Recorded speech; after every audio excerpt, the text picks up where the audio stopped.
read one of my subscribers, I believe they subscribed, one of the commenters on one of my videos.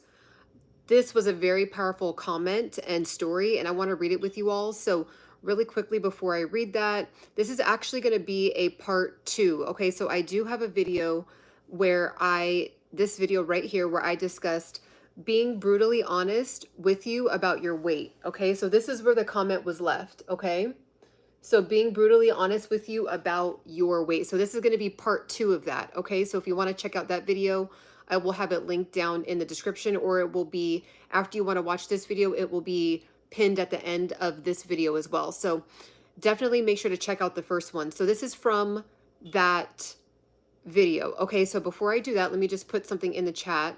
I am giving away a free, beautiful, completely brand new heated blanket. Really excited about it. It's perfect time of the year for that. Also, too, I hope everybody went out and voted today. Super exciting day. And at the end of the day, regardless of whoever wins, and we're going to get into the topic really quickly here, but okay, here we go. It's pinned, or it's posted. So let me go ahead and pin that. So regardless of whoever wins, just make sure all your own personal matters are in order. Okay, so regardless of if you agree, disagree with whoever becomes president, it's still up to you to make sure that all of your ducks are in a row, to make sure that you are, you have your finances together, you're making sure your own credit is together, you're making sure your family's good, you're figuring out other side streams of income. Like, it doesn't really matter at the end of the day. It may matter to you, but don't let it matter to you so much to where it's like crippling. So, okay, I'm going to go ahead and read the story that was placed in my comments. And I thought it was really powerful, and it was a perfect way to start the part 2 to this series. This series is probably going to be maybe 5 to 7 videos, because it's really going to make sure that we are carrying out our goals, our new standard for ourselves, when it comes to just not overindulging on all of the sweets and treats and all the stuff that ends up making us gain a lot of weight. Auntie's famous pie, grandma's famous, fried turkey, uncle's famous stuffing. Like, all that stuff is great, but we don't want to keep having the leftovers. Like, oh my gosh, there was this one year, I literally, oh my gosh, I couldn't believe it. I was like, the human body is wild. I had Thanksgiving dinner with my family, and there was so much food left over. I literally ate all of the food every single day for the next 8 days after that. Like, there was like tons of turkey left over, tons of mac and cheese, and it was all wrapped up and packaged really well to where it was like lasting for a while. It probably wasn't. I don't know, who knows, but it tasted really good that entire 8 days. You know how some of the dishes, they taste better as they marinate?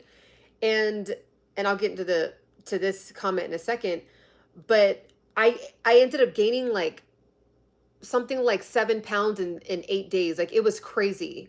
So we're not doing that over here. If you are tapping in with me on this page, we talk about health, fitness, mindfulness, and beauty, and all things that fall under that umbrella, to make sure that we are, making sure that we're on point, mind, body, soul, to go out in the world and be our best self, right? And when I say best self, I don't mean it in a cheesy way. I mean really like doing the work to get 1% better every single day, okay? Actually embodying that very standard that you set for yourself. Like, if you have a new identity that you want to shift into, we are actually shifting into that, okay? So this is the story that I want to read you guys, and I have a couple points that I want to make. So, okay, so here's the comment that was left on my last page. It says, I got into a heated argument. Okay, so let me just emphasize that. I got into a heated argument with one of my friends about snacking and going out to eat all of the time. We both wanted to make a change, set a fitness goal together, and worked out for about 2 months. At the end of the 2 months, my physique completely changed, and hers did not. She started venting about it and kept making all these excuses and rude comments to me. So I decided to be real with her. You're eating all the time, bro. We were supposed to work out Saturday, and I went, but you canceled to go out to drink. You do that every weekend. What do you think is going to happen? Then the follow-up excuses. Well, I want to live my life. I want to eat in moderation and have fun. Bruh, the diet already gave us 3 meals that you enjoy with a dessert and a cheat day. Why are you snacking in between the 3 meals and cheating when it's not cheat day? Why are you not sticking to a plan and then complaining about it? How dare you be mad at me?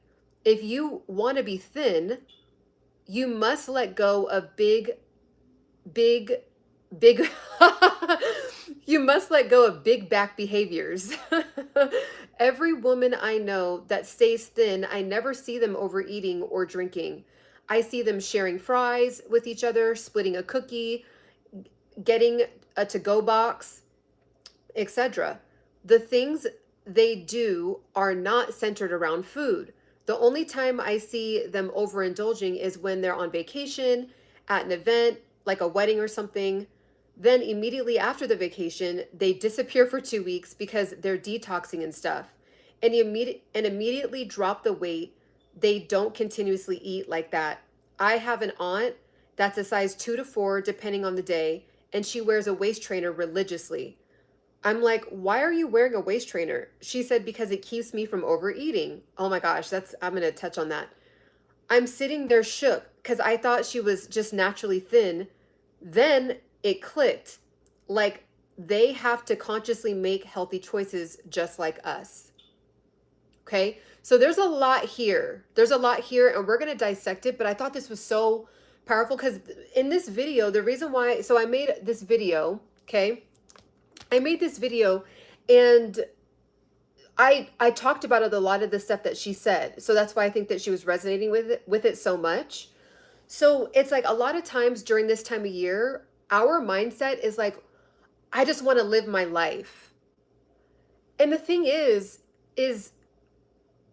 are you really living your life when you have anxiety when you wake up in the morning because you overindulged on food yesterday? Are you really living your life when you wake up super bloated and super puffy faced and feeling not confident as you're about to go into work? Are you really living your life when you are overthinking if everybody's paying attention to the fact that you gained X amount of weight and you're not really fitting into your clothes the same way? So this is, again, number one, it has nothing to do with the body shape. I am always an advocate for whatever shape and size you are is beautiful. Just make sure that your size is within a healthy measurement, right? Your BMI, like what you should be for your height and for your age, your height and your age, okay? If your blood work is on point, all your vitamin and minerals levels are getting hit, you just need to make a couple tweaks, and then you happen to be a really voluptuous woman, beautiful, right? And those women know who they are because they walk around with the most beautiful, confident, radiant confidence. It has nothing to do with being skinny or thin, okay?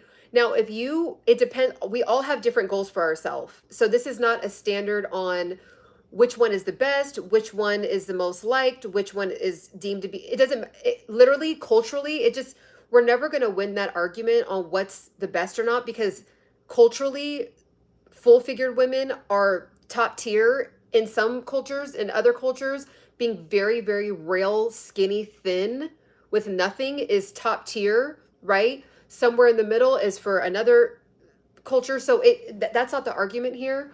But I think what I love about this is what some, not all, some women will say around this time of year, like, I just want to live. But then in the same breath, complaining and really kind of like trauma bonding with other women about our weight, right? But it's like the answer is in your habits. So just those small things. So let me give you an example of what I did. So if you guys have been following me for a while, I went on live yesterday and I was telling you guys that I was on my way to an event. And so I'm not even reading the comments right now because I want to make sure to get out my points. So thank you, either Hallie or Patrick. I'm not even looking at but I can just see there's deleting happening. So I appreciate you guys. Okay. So yesterday I was going to an event. At the beginning of the day, I said, okay, I already did my more lazy day on Sunday. So Monday, I'm back on it. I'm not gonna wait till the next week, like because I started off the no. Sunday, I had a lazier day. I ate later. So Monday, I was like, I want to stop eating at 4. I'm not encouraging you to do that. That's just something I'm feeling called to do personally. So what did I do? I said, okay, I have an event to go to. Either A, I can push my eating window, my intermittent fasting eating window back later and then eat during the event, or I can eat something that I want to personally cook and make and then stop eating at 4 and then go to the event and just enjoy like some beverages. Because for me, after 4 p.m., I can have whatever I want, like liquid wise, right? Tea, um, juice, water, whatever. So I decided to do that. I stopped eating. I made food at home, stopped eating at 4, and then I went along to the event. And I'm so happy I did that because what they had at the event was nothing that I wanted to eat. Okay, so number one, I was happy about that because then I would have had to eat something I didn't want to eat. And just because this is the thing, I set the standard for myself. The bar is here, the bar's not down here. There's a certain goal that I have. So the standard has to be here. When I say standard, that means that this is the bottom point. So the bottom point isn't down here. We're not going to keep hitting down here and then thinking that we're going to be able to shoot back up. It's not going to work. So we set the bar higher. And then when we start to get close to that, that's when we're like, okay, got to make changes. If you really want this, if you don't, by all means, live your life and just be someone that complains about their weight. Like, just do that. Like, we all have free will. Like, that could just be your life. Or this could be the year that you finally just make those micro changes every single day. And then you shift into the self that you really want to be, the identity that you really want to be, mind, body, soul. Okay. So, because when you start to change your outward appearance, it's because you've changed something in your soul, in your mindset first, and then it reflects on the outside. Okay, so this whole process is really a big, huge self-development practice and journey. Okay, so I did that, and then usually after events, everybody wants to go out to eat. So it was like maybe 9:45, 10 o'clock, and it's like everybody's going to go, to X, Y, and Z restaurant, and I chose not to go. Now, will I go to some social late dinners this holiday season? Absolutely. But last night on a Monday just wasn't going to be one that I was going to choose to go to, right? It's that time of year. There's going to be tons of holiday events, gatherings, get-togethers, just all that's going to be going on pretty much every single day, depending on what city you live in or what social group you're part of or your lifestyle.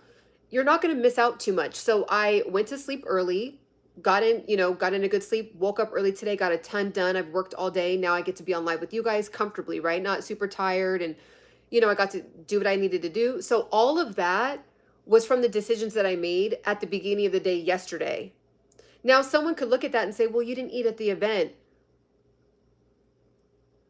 Like, the chips and cheeseburgers and the fries and I could go to In-N-Out for that, and that's usually way better than anything as sometimes at some of these events. So there's that. Another thing that I wanted to touch on is that sometimes you got to do so in the story, this person, it sounds like they paired up with a friend to like do this journey together, which is excellent to do, but sometimes it gets to the point where you got to be on the journey alone.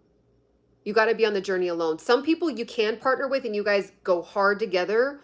But if you do notice that your accountability partner is starting to fall off, you got to just pick up the baton and just keep going. Because that's where a lot of us will fall as well, right? Because our environment, everybody else is just eating whatever, not working out, not moving their body, snacking all throughout the day, complaining, drinking soda, getting hammered off of cocktails and beer.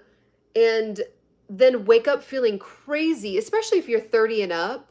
Like, you guys know what I'm talking about. And then it's just like that feeling of, it's weird. It's like a cycle. It's like feeling bad about yourself, feeling lethargic, feeling fatigued, feeling heavy, feeling, having like gut issues and all that. But then to like get over that feeling, we just do it again. And then it just builds and then it builds and then it builds, right? So we're not going to be doing that this year. So that's what I was really going hard with in this video. So this is again, this is a part 2 to this is going to be the series. It's going to be called Being Brutally Honest with You About Your Weight, because this is the honest truth. I notice that when I'm on my lives, when I'm giving advice, I'm a lot more brutally honest with the people that I know in real life, because they know me, right? We have a relationship. They know me. They know it's literally coming from the purest part of my heart. But with you guys, we don't necessarily know each other personally, right? Like we just know each other virtually. So I'm a little bit more like, okay, giving grace, but this live is really just to keep it 100 with you. Like, you are the roles that on your back that you know you are not confident with. Now, if you're confident with however you look, this video is not for you. Okay? And some people need to learn from those confident people, because they're in a whole nother realm. Okay? So someone might see them and say, "Oh, they need to lose weight." And they might be like, "My levels are good. I'm good. Like, I love how I dress. I love how I look." And walking around, and they are the star of the show wherever they go, and they light up the room. That's not who I'm talking about. So this live may not be for you, but this is for you if there is extra love handles that have grown. That has happened to me. In my 30s, I was like, "What's this? Like, this isn't like something I care to have," right? And it's just a sign that my eating habits were starting to fall off. I was not moving as much, right? I was eating a lot of sugar. So it's not about not accepting who you are. It's about literally the body speaks to us. The body is saying, "Hey, you're kind of piling on extra than you're exerting. Like, you're not burning enough energy. So I'm going to have to do something with this extra energy. And I don't want the sugar and the toxins from the food that you're eating to go into your organs. So I'm going to have to store this into your fat." And we don't get to, based on your genetics, we don't get to choose where that goes. We don't get to choose as women. It just only is going to go in the booty, and it's going to go on the thighs. For some women, excellent. You're built like that. For some other women, it's not the case, right? That's why surgery is so popular now, because not everybody's extra fat goes into the places that are desired. Okay. So there's that. So there's just so many realms and levels to this. So this is not, again, any kind of bashing or anything like that, but this is me talking to you. If you know that you personally aren't comfortable with some things some body changes and things that have happened to the way that your body is holding on to excess weight, then this is for you. Okay. And there's some things that you're going to have to change, and there's going to be some delayed gratification. So yeah, I could have went out to eat with everybody and enjoyed and did all that, right? But I wanted to get in bed early. I wanted to get a full night of sleep, and I wanted to eat what I wanted to cook at home. And that made me happy. Like, that wasn't like I didn't feel like I wasn't living life. I felt like I was living life by living within my standard. So that's what it's got to be for you. Like, it's you got to do a mindset shift. So in this story that I was telling you that I read, from this comment that was left on my page, it's like we have to literally change the dial in the way that we look at some of these choices. Okay? So we can't think about it like, I'm not living if I don't have 4 drinks at happy hour. I'm not living if I don't get hammered because everybody else is hammered tonight. I'm not living if I don't go out to the club 4 nights a week. Okay, great. I'm not living if I am not rolling up a blunt or whatever with everybody and then smacking off 6 slices of pizza. Like, I understand if those things are something that you want to be involved with, but you might think you're doing it in moderation. And it's so interesting, the moderation thing. I almost feel like I wish there was this like some kind of factual metric that we can pull up, because everybody's moderation is different. Some people will say, "Well, I only had 1 drink," but they drink every day, right? But they might think that that's moderation. Another person might say, "Oh, well, I smoke, I just smoke 1 whatever."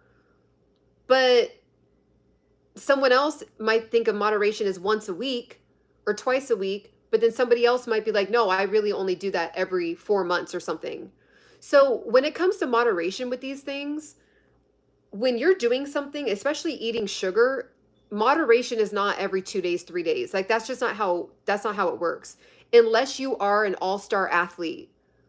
Okay, unless you go to the gym 6 days a week and you are exerting 1,000 calories and above, eating a ton of sugar and saying, well, I do it in moderation. I only eat the sugar one time a day. That's why you're not losing the weight.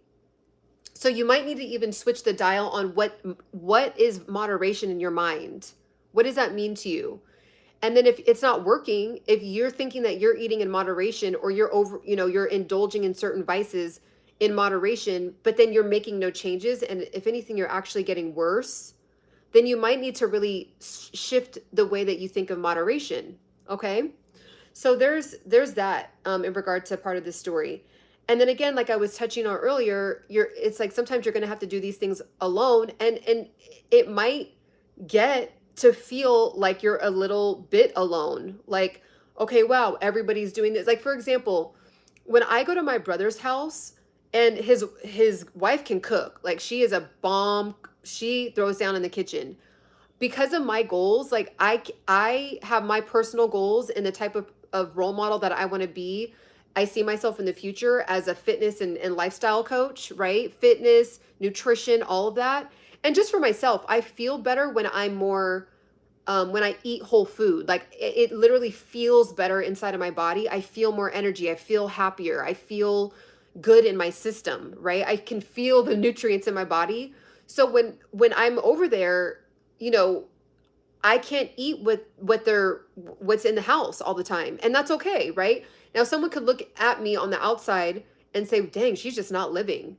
And that's okay. People can have their opinions about you. It's fine. Everyone's entitled to their opinions, and then I can have mine, right? So people can disagree to, agree to disagree on what living is versus not, because we're all living a different life. Like we're all going through different challenges, different health issues, our genes are different. You know what I mean? So it's going to be different for everyone. So there's just a lot of levels to it. And so it's going to feel a little bit like you are isolated sometimes. And it's going to feel like you're a little bit alone, and you might get talked about. You might get made fun of.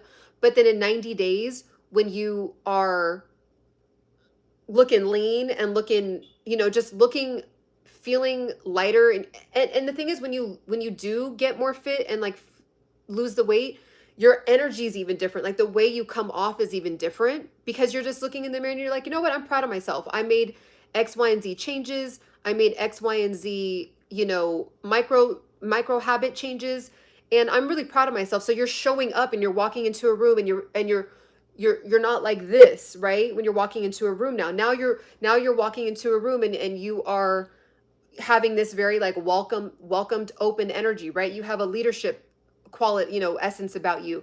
You have a radiance about you. You have, people are asking you questions. People are interested in, what you're doing with your eating, what you're doing with your water, what you're doing with your vitamins and minerals, what you're doing because it's showing on you.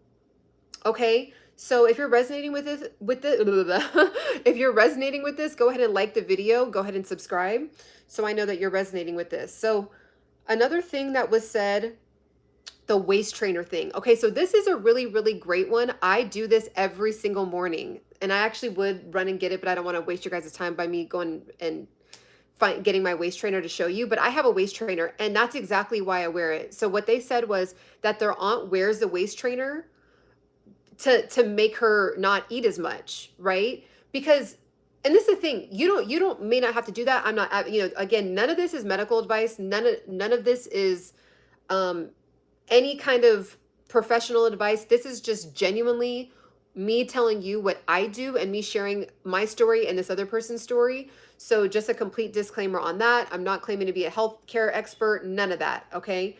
You do not have to wear a waist trainer. However, it's like, that feeling of feeling full, like after you eat, like let's just say you eat 6 slices of pizza and you're like, I'm actually really full now. I'm full, like I feel it. That's what the waist trainer already feels like. So if you haven't had any food and then you put the waist trainer on, it's just like when okay, so I had a family member that got the gastric bypass surgery. And what they do is they literally shrink the stomach. They literally staple the stomach.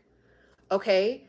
And So that's what the waist trainer is doing, but instead of getting a surgery, it's like the waist trainer just kind of gives like the illusion, like it gives the feeling, the illusion feeling, I guess. I don't even know if that makes sense, but like it just feels like your stomach is like already full, like it's already tight. So I do that all the time, and it literally helps you portion control. Because as Americans, we already know. Like, I'm sure there's people on here from other countries and things like that, which shout out to everyone from other countries. In America, we like to eat, we like to overindulge, we like to stuff our mouth, and we love to do it 3 times a day and snack 2 times in between every single meal. And that's just culturally what we do. And unfortunately, that's why America is obese, right? Like there is a very high percentage of people that are obese. So it's like it's almost like a nice little trick you can do to just kind of help you understand, like, okay, so I'll eat with the waist trainer on still, but I'll have like I don't need a big bowl, right? In the morning, I'll just have like, really you're supposed to just eat like this much. Like, our stomachs are technically like kind of small, and then as we eat, it stretches out. So I'll have just enough and I'll feel satisfied. I won't feel full. And when I take off my waist trainer, I'm like, oh, like I feel satisfied. I don't feel like, ooh, I can't even move. Now I have to like work all day, but I can't even move. That was just, you know what I mean? Like that's what a lot of us do. And then we're feeling lethargic throughout the day. We're feeling heavy, all of that. All right. So that was a really good one. If you are somebody that is like, I really need to just figure out like some tips and tricks, that one was a bar, because I do the same thing and it does work. So what she said in here was, she assumed that her aunt was always naturally thin, but no, her aunt is like, the reason why I'm able to stay between a size 2 and a size 4 is because I'm using the waist trainer to help me portion control. Okay? Because the thing is, culturally, I mean, it's difficult. Like when it's like, hey, before work, do you want to go grab a donut and grab some 700 calorie coffee? Okay. Oh, hey, it's a 10:45. You want to go run and like get like a little snack real quick? Oh, it's lunch. You want to go out to this restaurant for lunch? Go hard at lunch. Oh, it's 3 o'clock. You want to go, like, it's just depending on what kind of job you have. If you work at home, oh my gosh. Like that's why I've tried to actually work outside of the home, because like just being right here and working, because this is like where I usually would be, right here, or in my room, in my little office area in my room, but I'm just too comfortable. And then I'm staring at the kitchen and I'm staring at all the snacks that I love, because you can even overindulge on healthy snacks. Like you can have a bunch of healthy stuff but have 3,000 calories worth of healthy eating, and then you just keep packing on weight, and you're like, but I don't get it. I'm eating healthy. Yeah, you're eating healthy. So you're real nutritious, but like there's an excess. So your body's like, well, you're not moving enough. And I think it's very interesting how people will literally say every excuse in the book to not walk, like to not move their body. Like it's so wild. Like people just will argue about not wanting to move. And you see the elders, like if you ever see, just any elders like that are 70 and up walking around your neighborhood, that was their gym. They didn't grow up really in this gym culture that we're in. So it's like, oh, I don't really want to go to the gym, so then I'm just not going to move at all. The gym, technically, you can almost think of it as processed food. Let me explain, because you're like, whoa, Ciana, you go to the gym all the time. Like, what are you talking about? So back in the day, the way people burn calories was because the jobs required more movement for a long period of time. Okay, so a lot of women were in the kitchen more, right? Like cooking things straight from scratch. Like literally my mom always tells me how my great-grandmother, my great grandfather would bring in like an alive chicken, like alive. Oh no, he would kill the chicken, bring it home, and then she would like take off the feathers and then like wash it and like do all this stuff to it. Like I don't cook chicken. I'm mainly vegan. I don't eat meat. So you imagine like all that stuff it's a process, right? Washing clothes from scratch and from hand, with your hands or whatever, like doing it on that board, and then hanging it up. And then there's just like so much calorie exertion that was going on. It was just built in. So no one really had, like, if you look at pictures, like everyone's like really lean looking. Like it, I mean, and not everybody, but there's just like more majority of the community in every culture, every race, every background, every color, you know, you see people looking kind of leaner because they just were, they, it was just built into the lifestyle. Now we have more sedentary jobs and there's not as many reasons to move. And women are not sitting, you know, women are not, there is many homemaker women still now, but there's also a huge amount of women that are sitting at a desk now. So they're just not having to move, you know, and then we have Uber Eats, we have all these things now. And when you have to think about it on the level of literally, do you love yourself? Do you love yourself? If you are not moving and you're like, I don't like the gym, like you got to figure out what you got to do to move. If you don't use it, you will lose it. I used to take care of my grandmother for 6 years straight and take her to all her doctor's appointments. So I saw all these older, you know, elderly people. There was even people in there that were in their 40s and 50s, young, you know, like in regard to like that world, like to see someone like in, but they just didn't move their body. So they had all kinds of back issues, already had issues with their joints and their hips and all that. And it's like, yeah, if you don't use it, you will lose it. And then people wonder like why they have issues or why. And it's like, are you trying? Like, just, do you love yourself? Like, just get up and walk on your lunch break.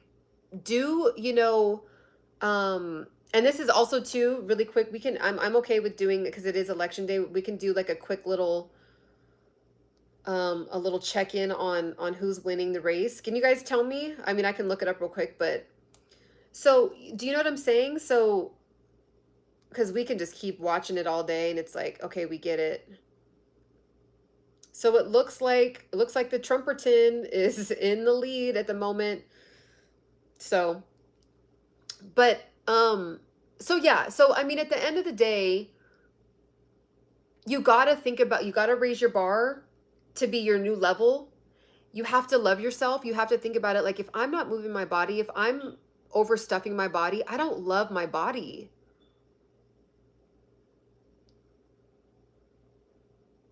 Like if you're literally stuffing yourself to the point where you can't barely move, and then you're going for seconds after you kind of get like a little bit of digestion and you're like, oh, I'm gonna go for dessert and seconds, like, and then you're literally in tears about, and I know I'm speaking to somebody because I have these conversations. This isn't coming out of nowhere. Number one, you saw it on my last video. Okay, people are commenting on that video, understanding what I'm talking about. But I have these conversations with women and men. Like, you'd be shocked. Like, there is a very, very close male friend of mine, and literally he literally was like, Ciana, I can't even look in the mirror at myself. I'm so disgusted with myself. We weren't even talking about like none of that. And because I think he was trying to find an outfit or something, and he's like, Ciana, I literally can't find an outfit because I literally do not like what I look like in my top. Like, I don't even know how to shop for myself anymore because I literally have a gut now. And I literally, I just, when I take a shower, I don't even want to look in the mirror. So this is not like just a women thing, but I have these conversations in person. And when you say things like this online, it can be like, oh, you're fat shaming, or you're not promoting just accepting who you are. And it's like, no, you need to, yeah, actually, yeah, I am. Accept your bad habits. Like, come to the terms with the fact that you have bad habits that are putting you in a place where you are so severely unhealthy now, or you are heading down the wrong road to where you don't even feel comfortable to look in the mirror at yourself, when no, it's just you in the bathroom by yourself and you don't even want to look in the mirror. But then you're supposed to just be forced to like love your new over 45 pounds body. No. And the human body is so powerful. It's all these toxins and over processed food that we're eating. It literally is like, this human has no self-control. It's literally overstuffing itself. So I'm going to have, and I don't want the toxins from, like, look this up. I'm not making this up. The toxins from the processed food. Okay. So it doesn't go into, and I'll read you guys' comments in a second. and questions, it doesn't go into the organs because the fat is supposed to protect. If we didn't have the fat, the organs would be full of toxins. So the fat is like one sheath, like it's all connected, and there's different kinds of fat. There's a visceral fat, and then I think it's called subcutaneous fat. Correct me if I'm wrong, but there's different kinds of fat, but it's one big sheath. So there's fat around your organs, and then there's fat, like this whole like layer of fat in you. So when we say, oh, we're losing fat, we're not really losing fat. The fat cells are actually shrinking and expanding. So it's like, okay, well, all these toxins and excess food is coming in. So, oh, gotta go in there. And then, okay, more and more. And then it's gotta go. Okay, more and more, and it's gotta go. And then it's like when we lose the weight, they shrink back down. Okay, so that's really what it is. So in an interesting way, the fat, we should actually thank our body for doing what it's supposed to do, which is protect toxins from getting in there. But how about we just don't toxify our body anyway? How about we just eat less processed food so our body can use the energy to do other things like help with digestion and clean out bad cells and help repair the body, right? Rather than on overdrive to just get out the gunk or shove in the extra gunk that we're putting in, and it just keeps getting shoved. And this is going to get really graphic, but like I can't not, I'm like, I don't like talking about stuff like this, but I can't not talk about it because it goes along with health and fitness, digestion. So somebody said this analogy, and I was like, that is such a disgusting analogy, but it makes a lot of sense. It makes a lot of sense. And I just have to I just have to talk about it. And okay, imagine, you get a plate, so you put food on a plate, you eat the food, right?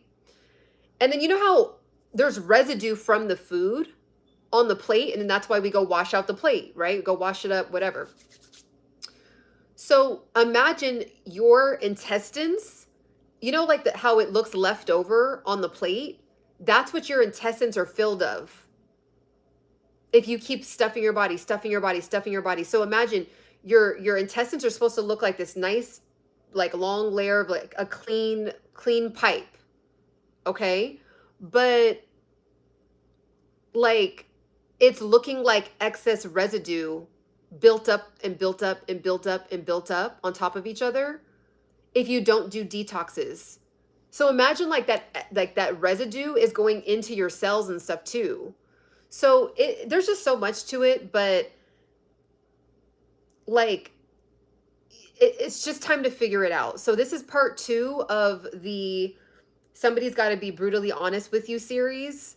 And I can tell that it's definitely needed, and it helps me too. Like me talking about this is holding myself accountable as well, to hold myself to a higher bar. Trumperton is still winning.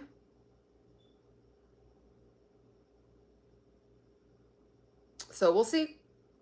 Okay, so let me see what you all are saying. Let me just kind of catch up really quickly. Let me get a sip.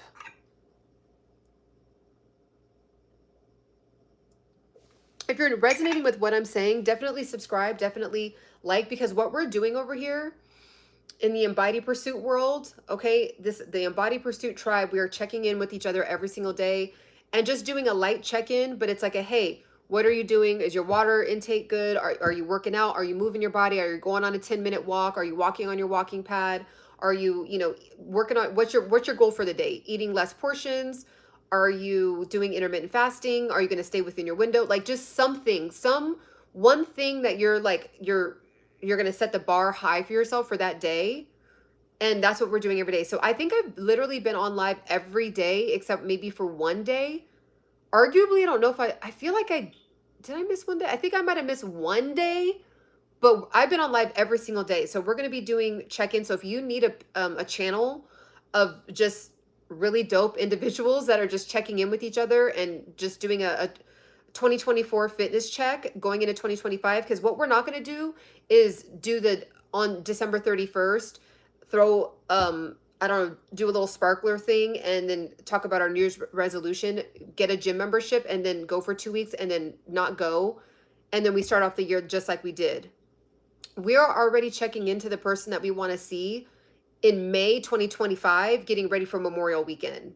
Okay. So that's who we're identifying as that person now. So what that person that we see ourselves in the future, what would that person have done now? Meaning what would they have done in their past? And their past is our now. Okay. So that's how we're thinking about it. So let me see what y'all are talking about. And I know it's election day. I just wanted to keep it light, keep it soft. We can definitely talk about some of the election in some of this. Okay, so let's dig in here. I know there's a lot of comments and stuff that I missed. If there's something that someone really wanted me to answer, just say it now, because all the stuff from the beginning, I have missed. DoorDash is making us super lazy. Oh, we could talk about Oh yeah, DoorDash. I thought you meant, yeah. I'm thinking of DoDash. Okay.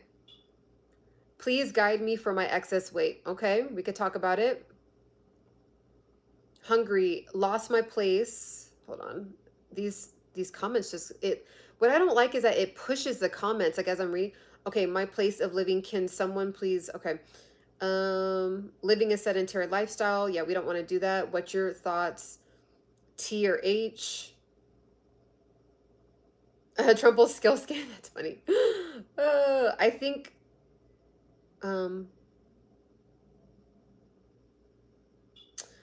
I have black skin. What should I do for fair skin like you? I don't have fair skin. I'm actually dark skin.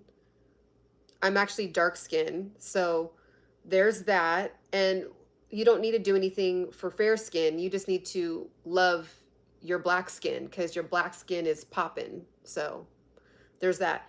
Honestly, I wish they would put Celebrity Apprentice back on TV. I wasn't really into that show. I wish I would have gave it more of a chance.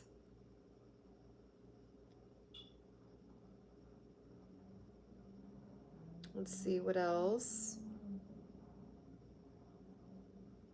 Let's see what y'all are saying. Okay.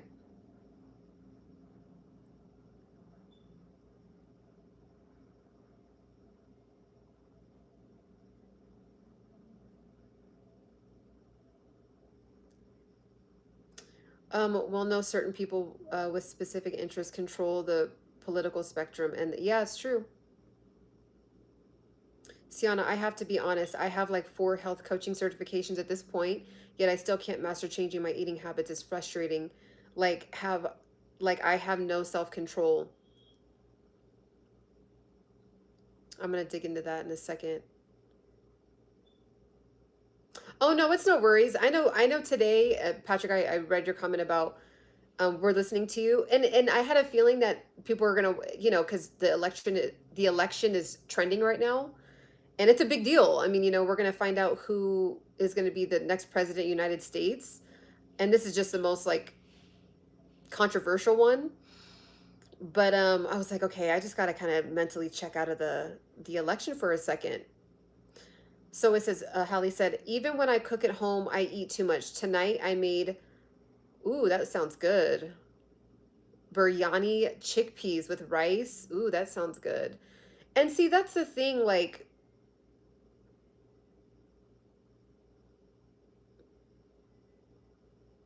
so I know this is going to sound kind of wild, but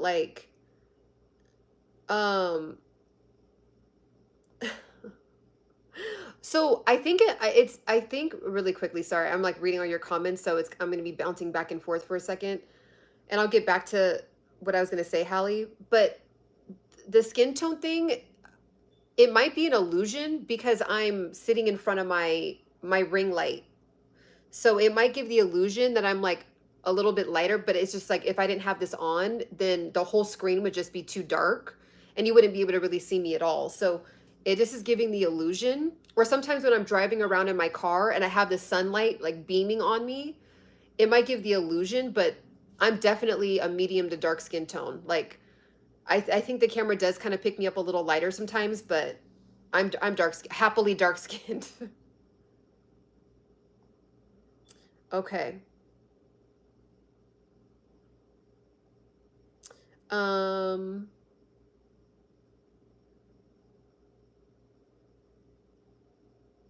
let's see.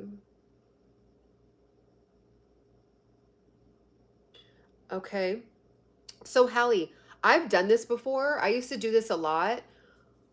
Um, so I had a roommate and they ate way differently than I did. And I literally would have to take their snacks and hide them in a different cupboard.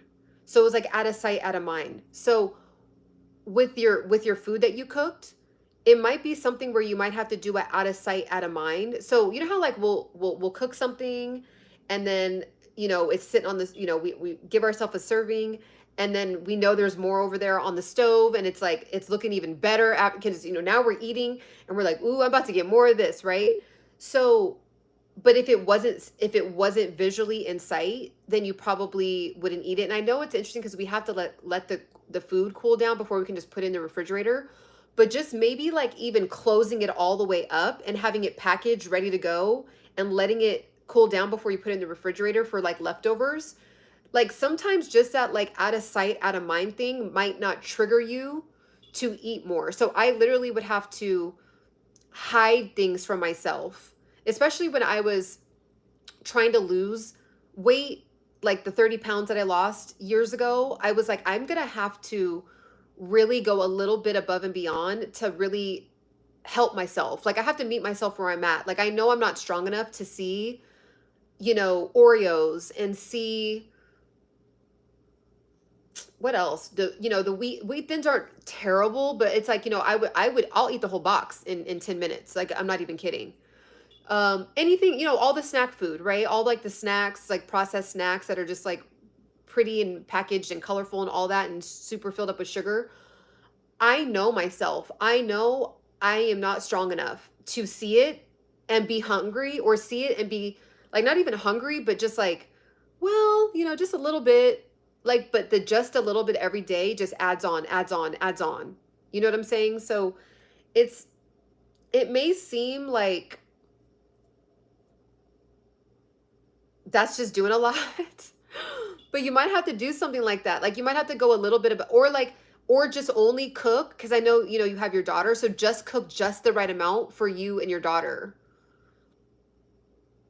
You know what I mean? Or like overindulge on like the vegetables to where you're just so full that you don't even want seconds. Like just play around with it, but or you might want to put on a waist trainer before you, and I'm not kidding, it works for me. Every morning I put it on every morning. And it's not to like necessarily I don't know, I don't really feel like the waist trainers like giving me a smaller waist. It's for the purpose of feeling like I'm already full so I don't overeat in the morning. Because I'm doing the longer window. So when I wake up, I'm hungry, like because I'm stopping eating at 4.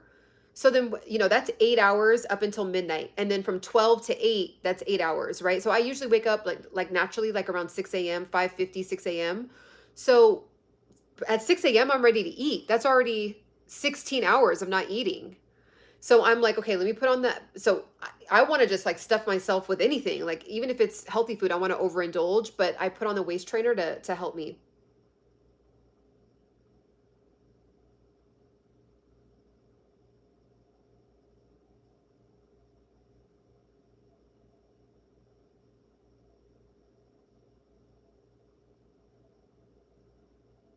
I've been to Egypt.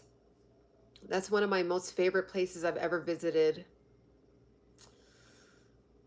It's just such a ancient place. Like you just feel like I don't know how to explain it. It's like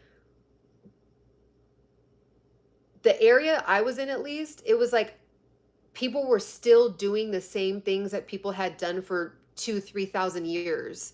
Like the lifestyle.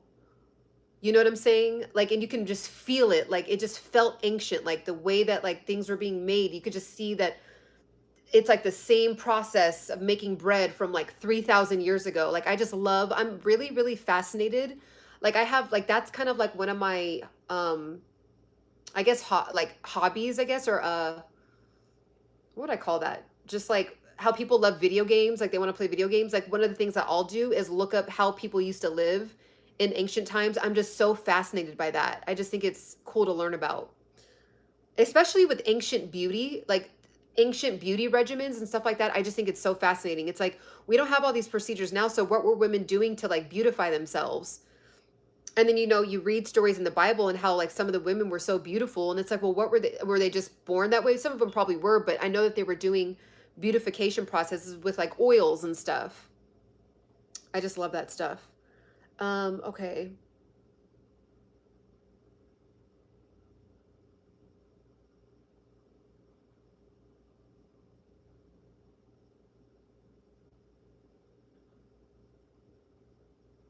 I'm just reading what you guys are saying.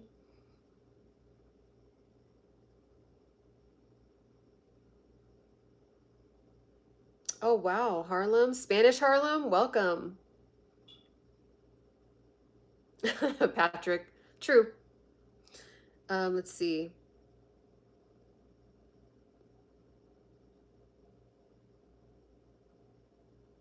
Um,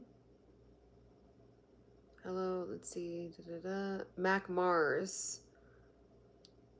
Hello, hello, and welcome to everybody. I usually just flow it out at the beginning of my lives, and then, you know, I'll go back. So some people might have already popped out, but hello to everybody, of course. Thanks for tapping in. I feel like there was like, okay, here we go. I was looking for Hallie's comment. True, I usually make too much rice. That's where getting seconds comes in. I should make 1.5. Yeah, no, seriously, Hallie, you got this. Like, you know what to do. You know what to do. Like, because the food, like the rice and like I'm thinking of like Indian food. Like every time I go to my dad's house, my stepmom always makes like the most amazing rotis, like just like tortillas, and they're freshly made and with the fresh butter, and I just literally overindulge. If my sister was on here, she would be laughing because like they have to stop me. Like I get made fun of, and I eat way too many barfies, which it sounds gross, right? It sounds like, what's a barfie? But it's these like sugar cube things. It's just literally a block of sugar, and I would just eat tons of them.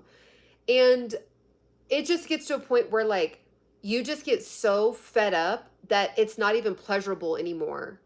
Like eating, like overeating on the rice and on the tortillas, like from, I'm just thinking of myself, like with the tortillas, with the rotis, like I would just get so, I would feel so wild in the morning, and I just was like, I can't do this anymore. Like I can't just stuff my stomach just because something tastes fire. Like I have more self-control than that. Like I can do this. You know what I mean?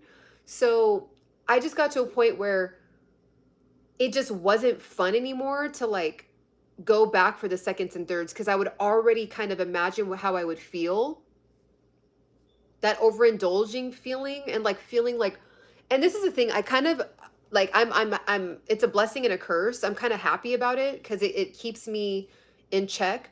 But when I overeat, and you'll even see it in some of my videos, like when I overeat processed food, my jaw and everything will get inflamed. Oh my God, the Perontes, yeah, absolutely. Like, I mean, I go hard on those things. Hard.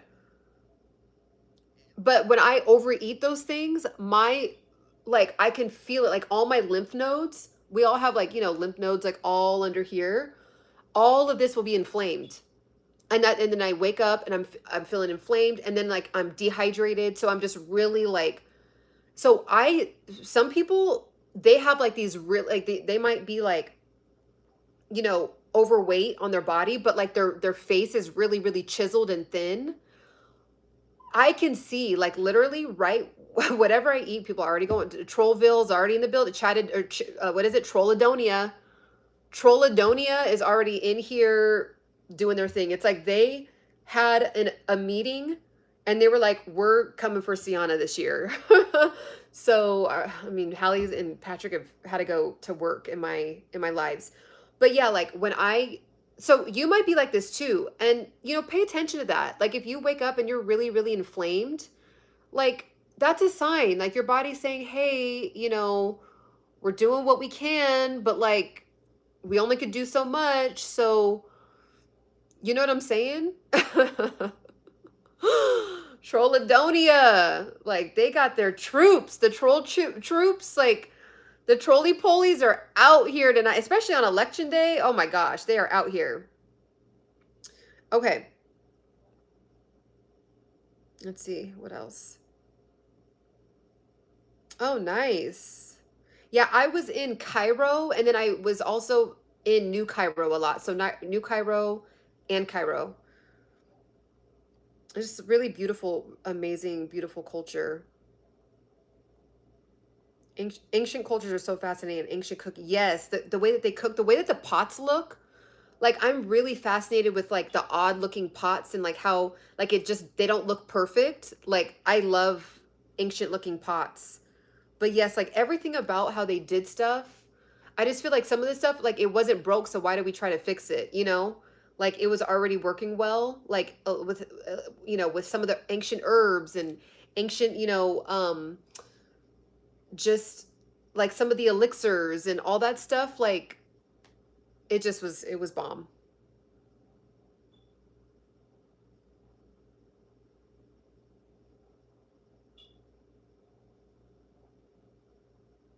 Yes, I love yes, I love content too. Recently I was looking into Esther was instructed to yes, yeah, she let me see, hold on. Gosh.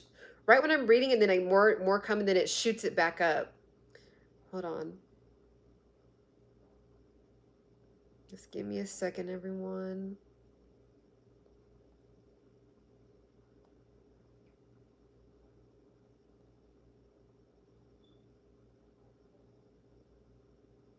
Where's your comment about Esther?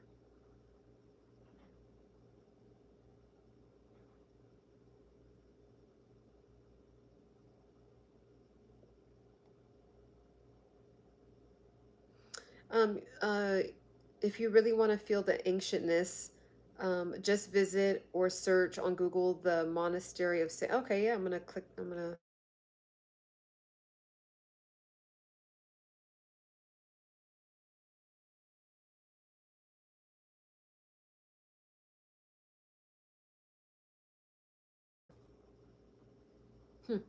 Hmm. Okay.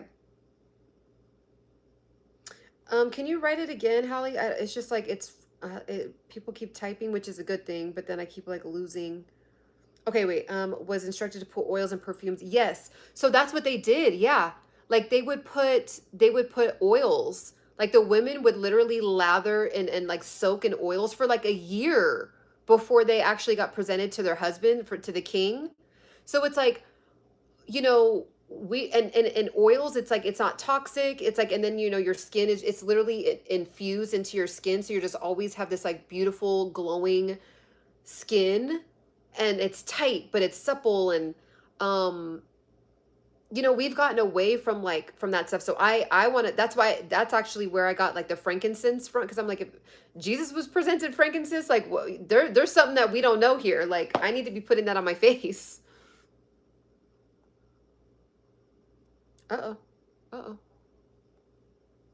Why is it saying my live ended on here? Oh, okay. um on my end, that's really weird that it's saying that. I'm still live, right?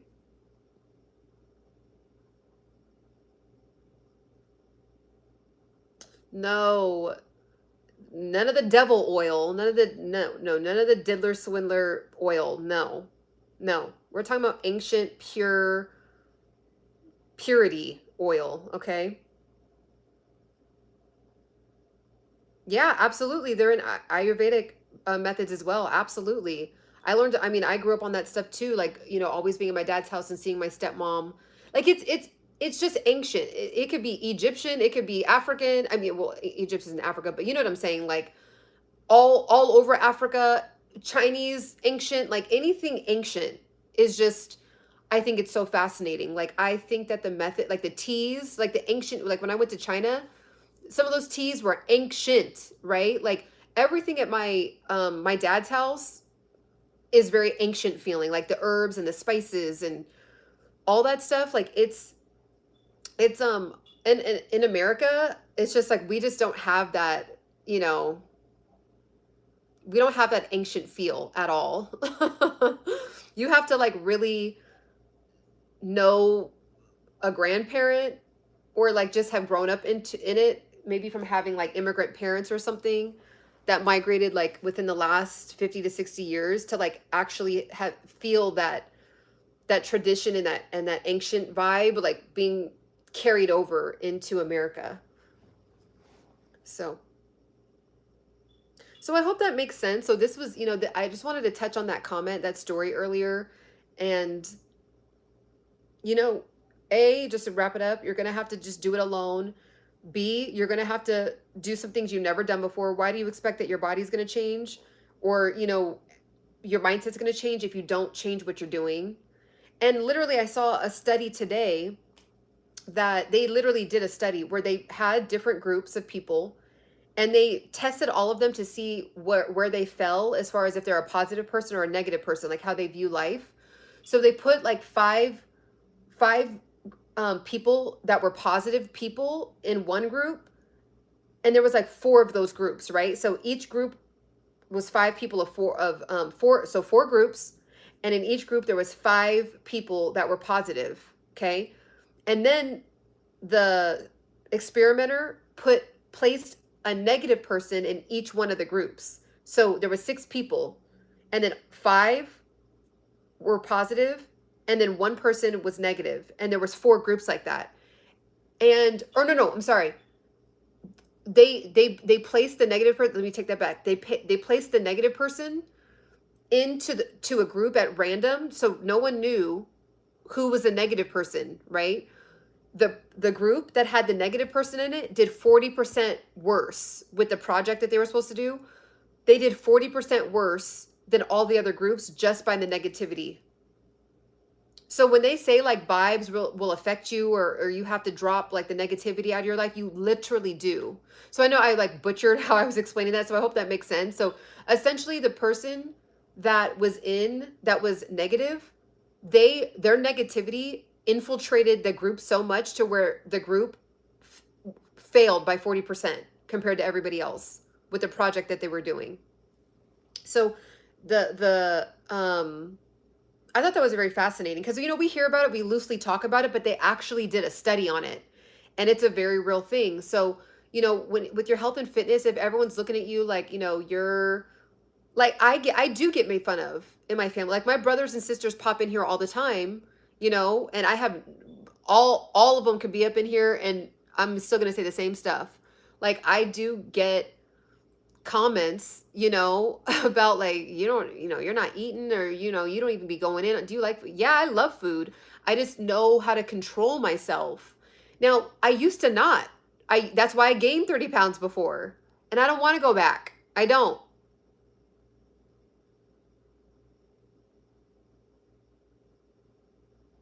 Your ancestors are looking Indian. You have a great Indian think and mindset. Thank you.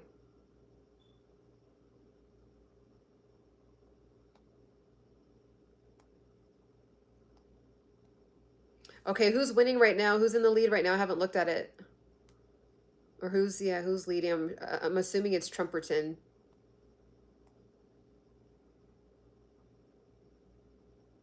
Olive oil, yep. So many amazing benefits to olive oil. I mean, oil is good on every skin tone, every skin color. Like, oils are just very underrated, in my opinion. I mean, I know that, you know, castor oil is trending, but like castor oil is amazing, but there's just so many other ones. And then pairing them, you know, oh, I'm so happy. I stumbled. This has a lot to do with making sure to walk. Okay, so you know, you guys know I've been trying to get out of the house lately and not just work from home all the time. So I was going on a walk. I had eaten and I was like, okay, let me just do like a little bit of a 20-minute walk just to walk off what I ate, and then I'm gonna sit back down and work. I stumbled across this super cute oil shop.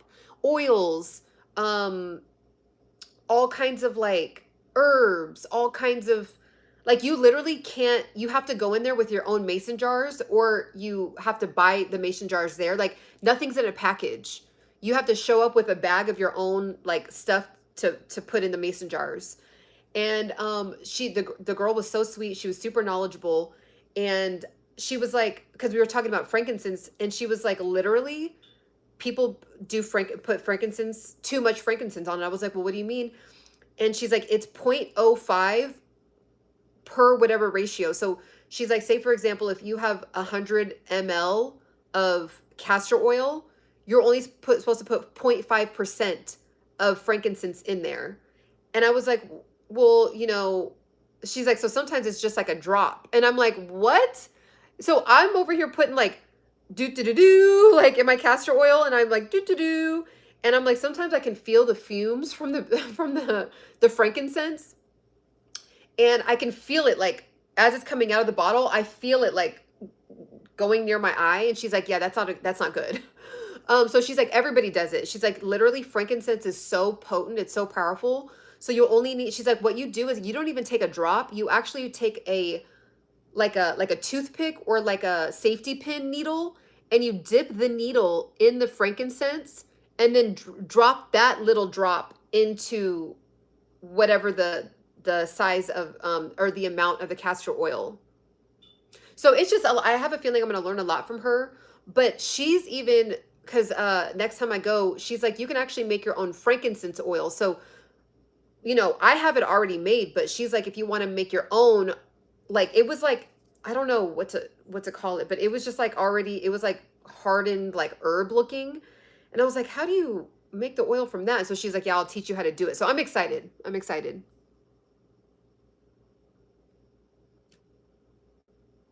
What? Are you serious? Did you screenshot it by any chance? Oh yeah, I've been using it too much too. What? That's really creepy. I'm not gonna let that scare me, but like, whoa.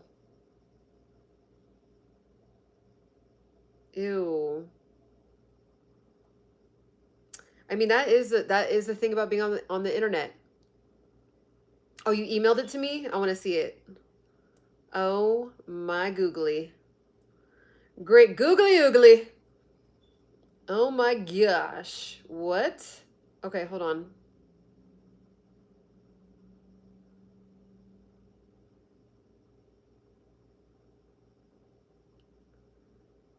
I don't see it. You just emailed it?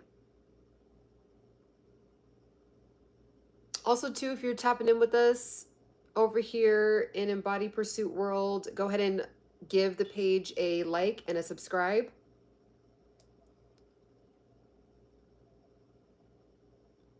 Oh, that is so weird. But you know what? I mean, that's actually not the first time that's happened to me. It happened to me on Instagram too. And that's just the unfortunate thing about kind of putting yourself out there on the internet. So, oh, okay, okay. I must have misread. Um,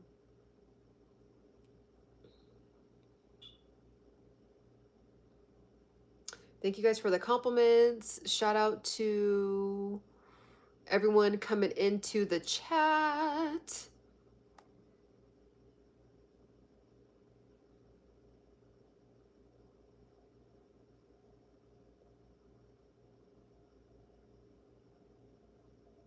Oh, that's sweet. My sister's sweet.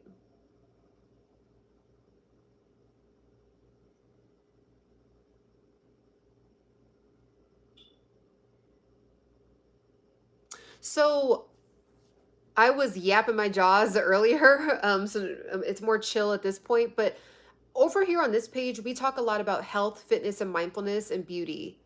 but sometimes we dibble and dabble into other topics. But for the most part, that's what we talk about over here. We check in with each other. We talk about experiences. We talk about habits that we need to change. We talk about things that are working. We talk about intermittent fasting. We talk about just an array of different topics. And so earlier I was talking about just bringing up a story and reading out loud a story that was left on one of my videos that I just posted. And I thought it was just a really good depiction of what a lot of us go through as far as, just trying to partner with people to get in shape, and then people fall off and then they kind of get mad at us, people encouraging us to like not eat, healthy or whatever, or making fun of us, or saying, oh, well, I'm just living, I just want to live. And then, shifting our mindset into, yeah, you actually are living when you are making healthier choices for yourself. So that's what we were talking about. Okay. And that's my email for anyone. If you guys want to email me with any questions that maybe you might have on a personal level and you don't necessarily want to put it into a chat, that's where you can email me. Or if you want me to talk about something, like you have a question, and if I notice that I keep getting the same question, I'll probably just do a whole video on it to answer it. Because if I see it come in like 3 to 5 times, I'm like, okay, yeah, there's multiple people that have the same question, even if they didn't necessarily send it to me. So let me see.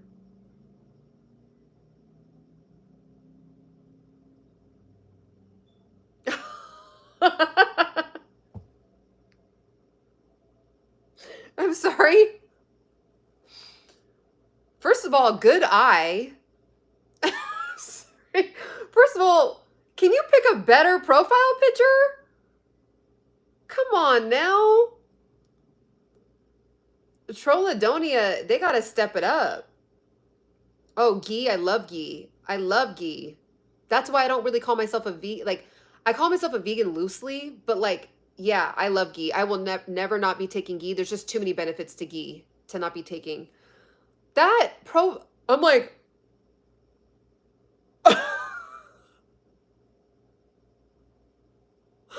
like, don't play me.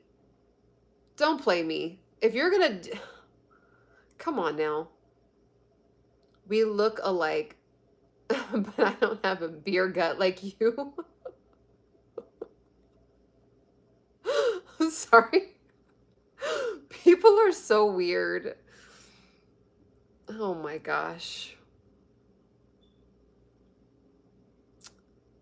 It's no speak. Who's winning right now? Who is winning?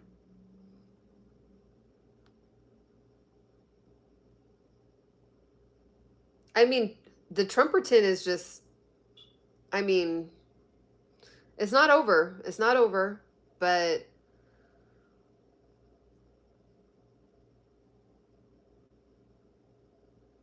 it's not over. I'm watching it on this stream. There's over, I think, 200,000 people on this stream.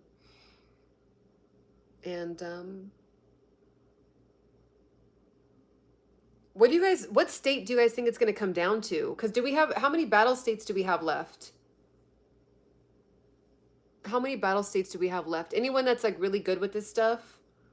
Because I see like, let me see, 1, 2, 3, 4, 5, 6, 7, 8, 9. I see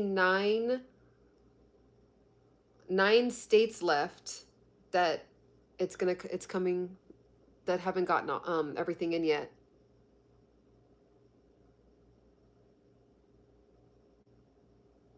Oh, awesome. Good. I really like Think Media. It's just clear. It's I don't know, I just like the way he teaches. I like who he has on his podcasts. Yeah.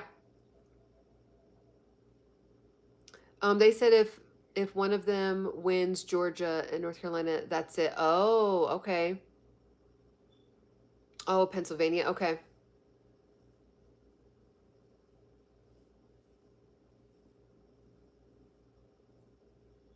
I'm from California. It's interesting, for the first time ever, I've never really seen, like, it's always been Democrat, period. Like, it's like not even a question, like, might as well move on. But this is the first time where it's like, is California low key going to be a battle state? Like, I don't think so. But like the way that people are actually talking, like in the real world, like in person, not virtually online, but in person, it's like, it's very mixed. And before it was like, no question, like, Democrat, period. And it's just not this time around.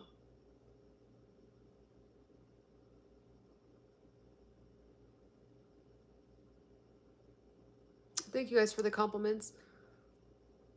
My husband is Indian, right? So I don't have a husband yet.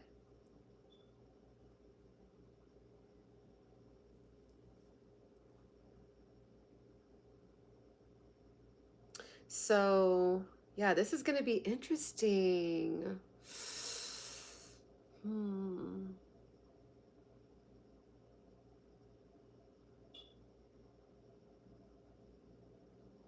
Like I was saying earlier, and I've said this in other videos, like, it really, no matter what president becomes president, please just make sure that all your ducks are in order, because that's just what it ends up coming down to at the end of the day. Like, you just got to make sure your household is together, and your friend, like your family, maybe your best friends, and like your small community, just kind of really focus on what you can control, because we can't control all the policies and all, everything going on, right? So, because even like some of the policies, if you're against them and then Kamala wins and you're just like, man, like, you can't control what people, or if Trump wins and some of the policies that wouldn't be there, like when it comes to, women's reproductive choices, like, people would still be doing those things like underground, and you know what I'm saying? So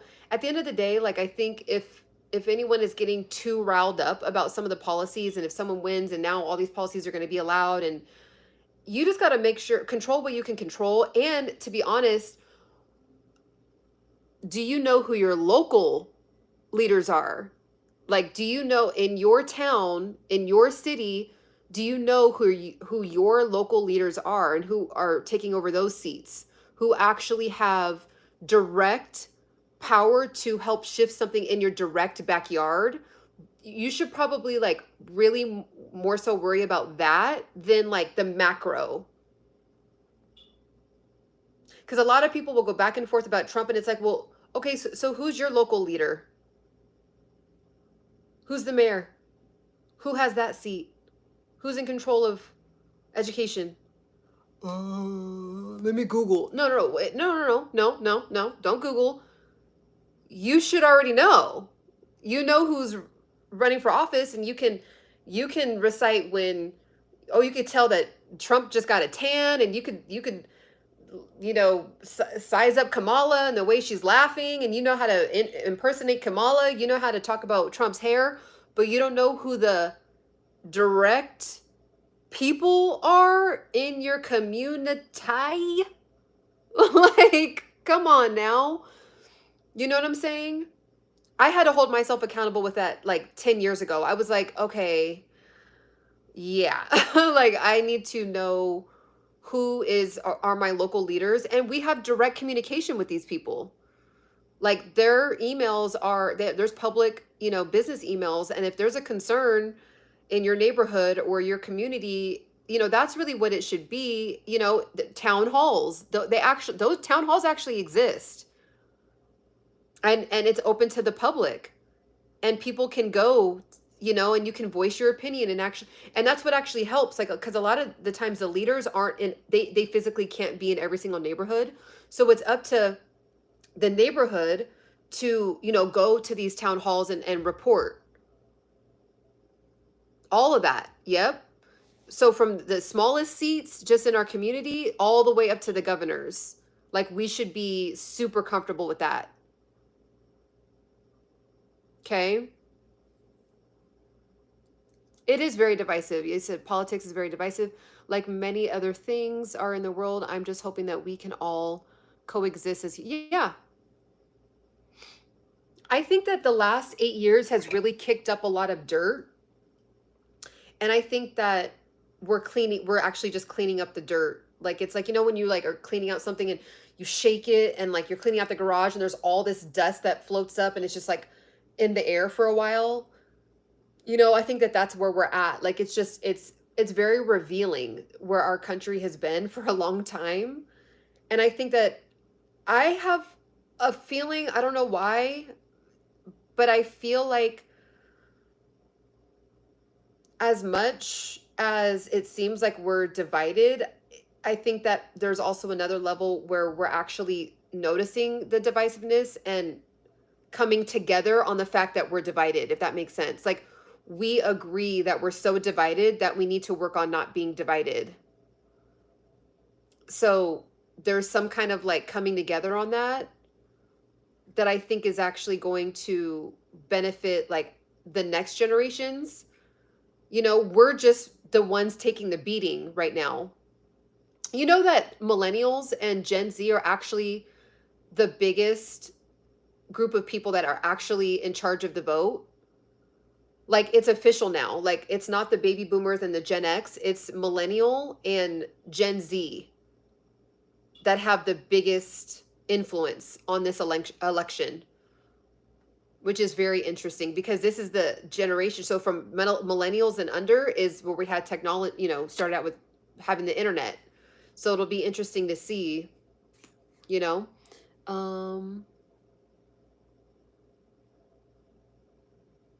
Definitely heading toward civil unrest. You said best find your tribe circle. Yep. Tap in with your own circle, tap in with your neighborhood. Actually get to know your neighbor. Like I actually started trying to do a better job of this myself. It's like there's literally people that you live by and you don't even know their name. Like we don't even know our neighbor's name. Some of us probably do, and fantastic job. We need to learn from you. But especially in LA, like in a metropolitan city, it's very normal for people to have lived next to each other for years and barely do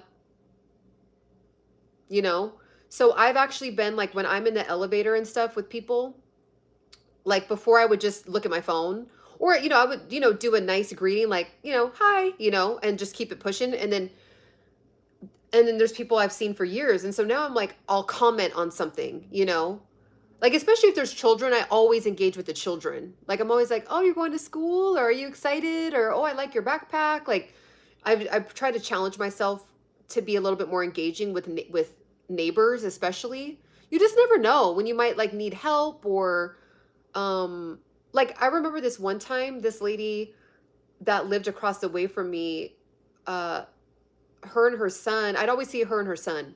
And one day, we always would just say a nice greeting, hello, but nothing, didn't really exchange names or anything. And one day we were in the elevator and,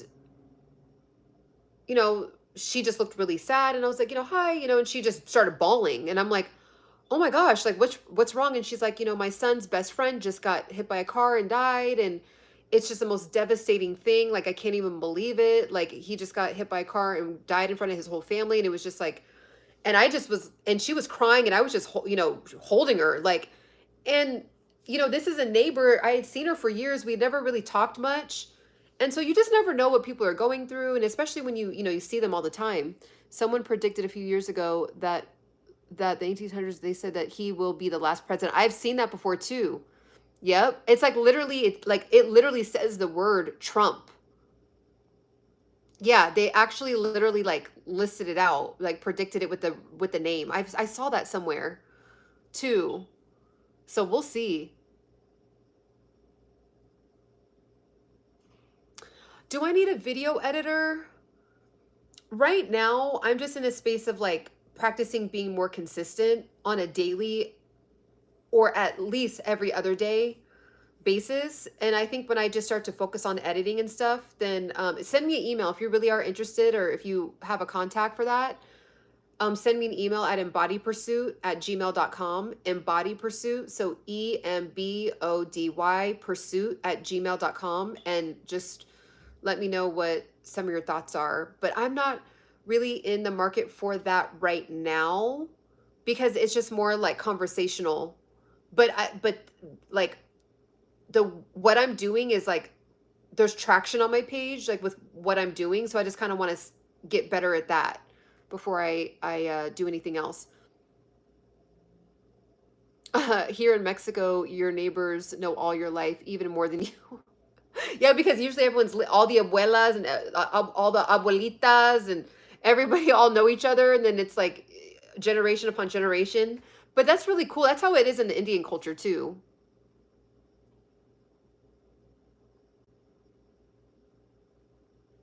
You're a light in this dark world. You never know how you may change someone's day just by making that effort to let them know that you care. Yep, literally. A genuine look in the eye, a genuine smile, a genuine how are you, or just saying something a little bit more specific, like, oh, I noticed you've been da da da da da. Like, how's that going? And it's like, oh, like maybe, I don't know, this is what is coming to me. Like, maybe you see them with a tennis racket all of a sudden, like several times in a row. And it's like, oh, I noticed that, are you practicing tennis? Like, that's really cool. Like, how's that going? Just like those little things.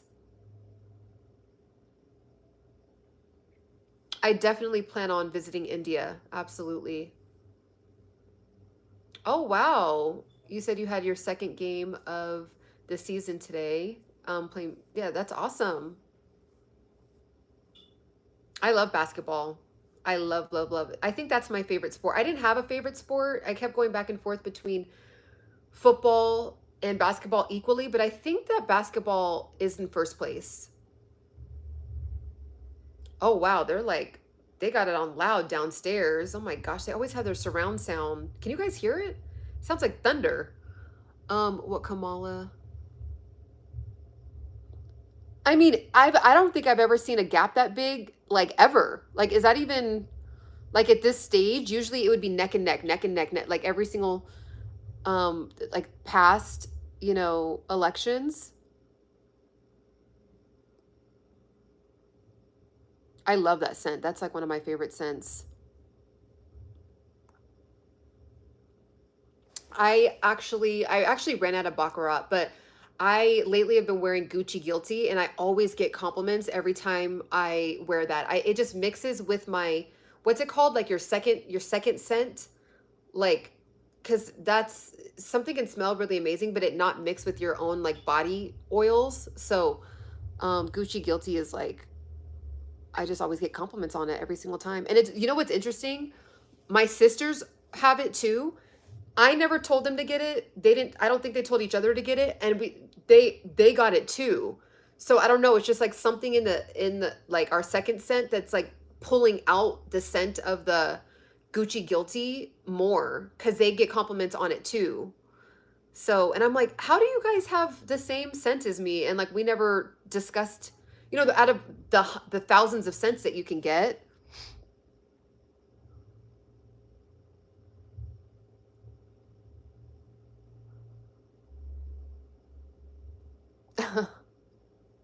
You know what I didn't tell you guys this yet because I get Maya all the time and I just sometimes I'll skip over it and so because I just get it. I've been getting it since I was 15, like literally my entire life. I've been getting it several times a day. So it's like someone saying the word the or like as or hi. Like that's how much I get it. It's sometimes I just don't even notice it. But I told my dad this, and I'm gonna pull this chair. I'm gonna put my feet up. So I told my dad, I was like, "Yeah, Dad, people keep saying I look like this American singer named Maya," and he was like, "That is really weird." He goes, "If I was the one who got to choose your name, I was gonna name you Maya." I was like, "What?" He's like, "Yeah, that's the name that I wanted to name you." I was like, "That is really wild." And he has no idea who Maya is. Like he doesn't listen to like he has no idea who that person is. I was like, yeah, everyone keeps saying I look like Maya. And he's like, oh, I actually wanted to name you that. Like that was the name I would have chose.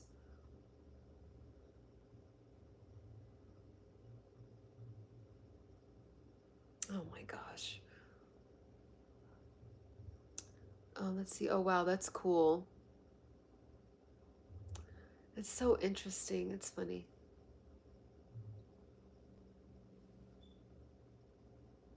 If you've been hanging out with us for a while over here, make sure to subscribe, make sure to like.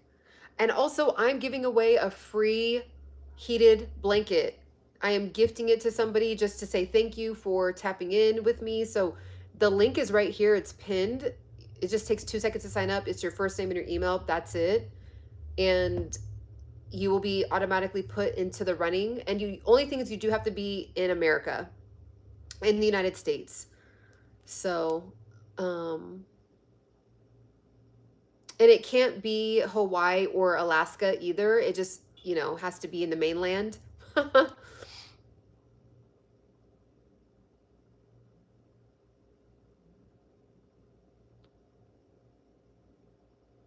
No, it's not necessarily begging for likes. It's just more of a virtual way of me understanding if you guys are vibing with what we're talking about. Because you guys can see me.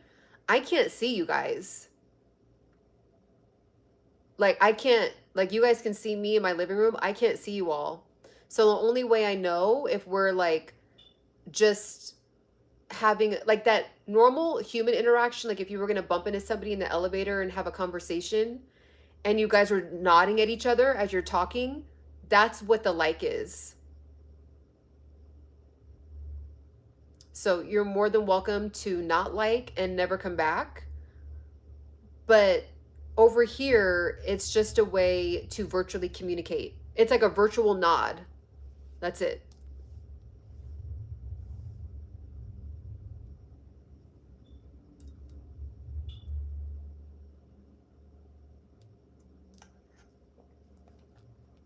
How many states are left? Oh my gosh. There's not that many states left. I mean, this is like,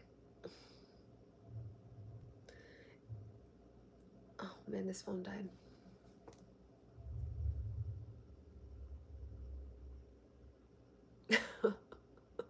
Period. Period. I mean, literally, it's like, it's wild. People would rather come in, the trolleys, the trolley polies that have nothing else to do, would rather come in to a random human being's live and say that sentence.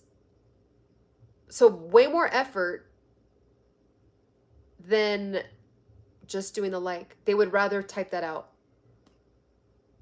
All that energy exerted for what? Did you get paid? Like, did a check hit the bank account?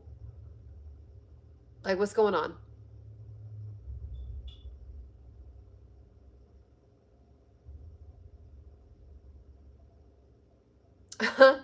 I actually have really good sight, and me and my dad were talking about this. My dad is in his 60s, and he goes, "Yeah, I don't wear glasses." And I was like, "Oh my gosh, you're right. You don't wear glasses." And he's like, "I only need them if I like really want to read something clear, like, but I actually can still read things up close, but if I want to, I can wear, like, it kind of makes it a little better, but it's not that serious." So I was like, "Oh, we just must have like good eyesight, because yeah, I can read the comments clearly." I mean, I usually read it on my phone just so I can scroll, you know, and try to catch all of it, all the comments.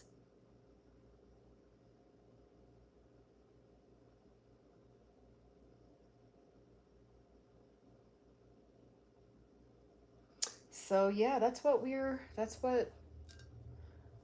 about over here. Is talking about real issues, dialogue, healthy debate, healthy conversation, actually moving the needle.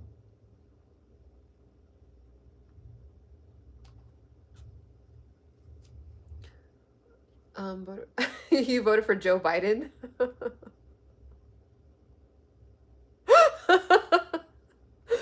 You would have had to like literally write out Joe Biden.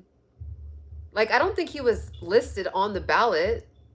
So you wrote out Joe Biden? That's funny. Oh, my hair is washable. Thank you for reminding me. I meant to say earlier, I'm most successful with dieting when I'm making a promise to God. Ooh, that's a bar right there. That's a good one. That's a good one. Like when you take it to that level and like as far as like not defiling our body, you know? I mean, it literally is part of the seven deadly sins is gluttony. Wow, Biden was definitely not listed. Oh my gosh, that's funny. So I am in California. Where's everybody from? So we have 30 people right now. I know people have been popping in and popping out. Where is everybody from? What region? What state? I'm actually going to look at what y'all are saying on my iPad here. Where is everybody from? What region? Pokemon Land?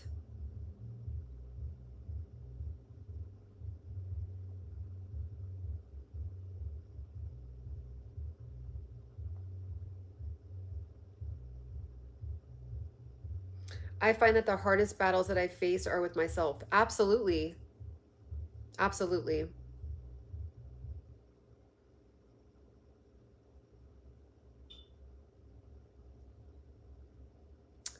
Grundua. Wow, where I've never heard of that. Michigan, that's what's up. Connecticut, that's what's up. I've never been to Michigan and I've never been to Connecticut and I've never been to Grundua.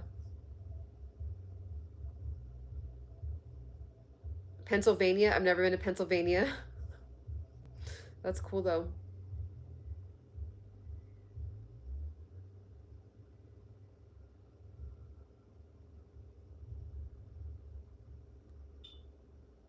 From India, what part of India are you from?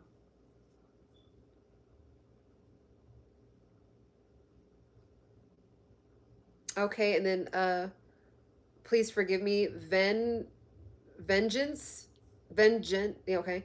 Edits, you're from India. What part of India? Yes, I actually spoke about the deadly sins of gluttony in one of my unposted. Oh, please post it. We're ready for your post. We're ready for your post. We're ready for your post. We're ready for your post. We're ready for your post. Post. Post. We are ready. Let's go. How old are you, Cinnamon? That reminds me of the guy. He's like, "Good morning, pineapple. Looking very good, very nice." Have you guys seen him? Good morning, pineapple. Looking very good, very nice. Please, some of you guys have seen him. Oh, Jamaica? That's what's up. I love Jamaica. Oh, I went for my birthday one year. Good morning, pineapple. Great Lakes. Oh, you do? Okay, okay. I'm like, oh my gosh, if nobody knows what I'm talking about, I'm just gonna look like a crazy person. No, I'm not making fun of the Indian accent.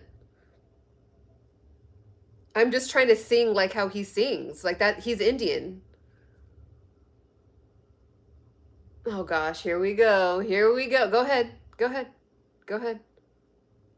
So let me get this. Okay, if I'm impersonating my mom, she has an American accent.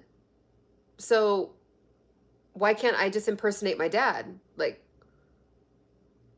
if I'm saying, oh, my mom said this, Ciana, you got to go pick up your clothes.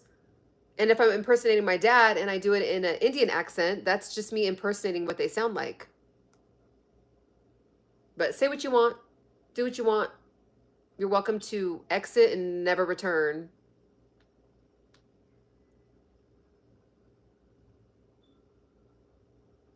Oh, yeah. Good morning, fruity, looking juicy. Oh my gosh. I love his new one where he's like, oh, my little juicy mango. Oh man.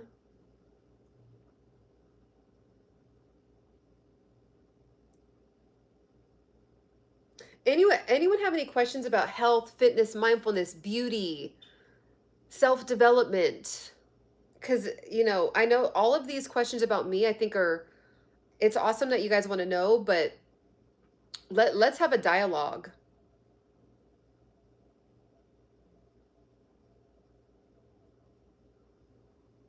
Why am I live? Because I wanted to connect with my community.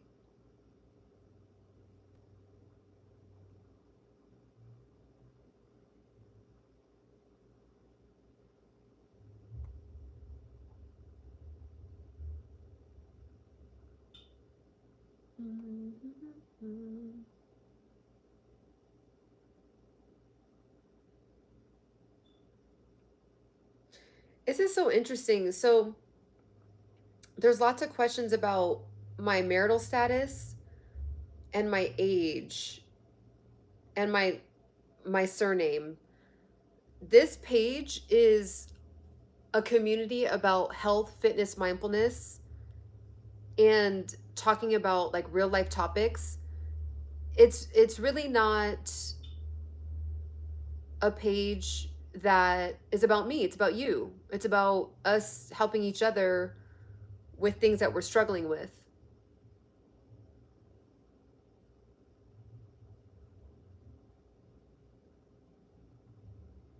What mental health advice do you give to someone who doesn't have supportive family or friends?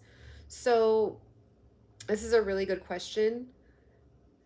The number one thing that you can do, and I don't know what your this is just my personal, like if I knew you in person, what I would actually tell you. This is not like I'm not a like a psychologist or a therapist or anything, but number one, what's your relationship like with God? Because if you have a beautiful connected relationship with God, you're actually never really alone. You actually permanently have a comforter, a supporter, a best friend, a father. Like you have that warm hug. So if you, I kind of need to know what's your relationship with God like, and then we can go from there because it really all starts from there. Humans are going to be humans. Like there's no way that we're ever going to be able to control other people's actions. And if you only relied on other people to be able to uplift you or hold you up, you're going to permanently be let down. Because let's just say, I rely on a parent, right? Like I have to have my parent support me. I have to have them be available. Well, one day, like unfortunately with the way that life works, they're going to be with God. Okay? So there has to be something a process that I develop on my own where I can be my own supporter in partnership with God. Okay, so that's how I do it. That's where I started. And then when it comes to family and friends not being supportive, sometimes you have to sometimes with them seeming like they're not supportive, it's really because they're just uneducated or unaware of what your calling is.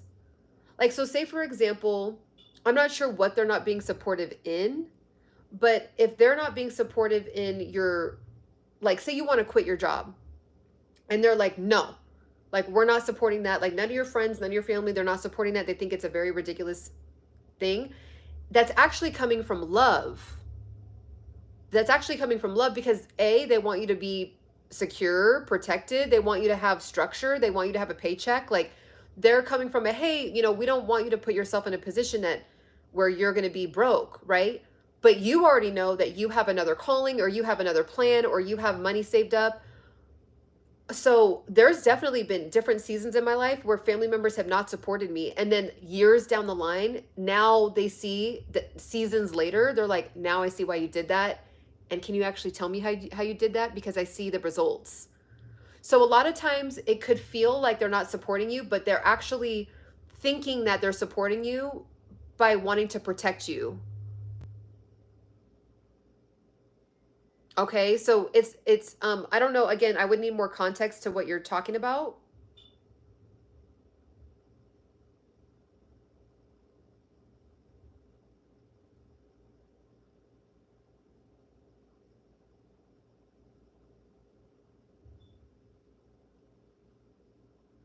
If anyone, if anyone has a question that I missed, then you are either repeat it, or if I just, because there's a lot of, if you were on my end, you would see what I'm talking about. You just, you could do a $1 super chat so it really sticks out, or a 50 cent super chat. If it's something that you were like, you keep missing my question, it's not on purpose. It's just because the chat's moving. And then and then I want to give you a real answer, right? Like I want to elaborate. I don't want to just say, "Oh, just, read some books, journal, meditate, and, find a good therapist and everything will be okay." Like I want to actually give you a real answer like I would give someone that was in front of me, like physically. So as I'm answering the question, the chat is still going. And so I'm not able to see, like, I may miss your question.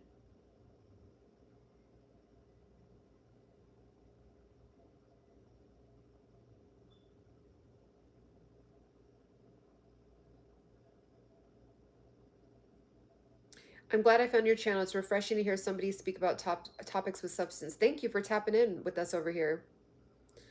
It's not really like being it's not really like being depending on them. I mean, like, more just if they wouldn't really go out their way to talk or check on you, just interact more than if you were alone, they really wouldn't.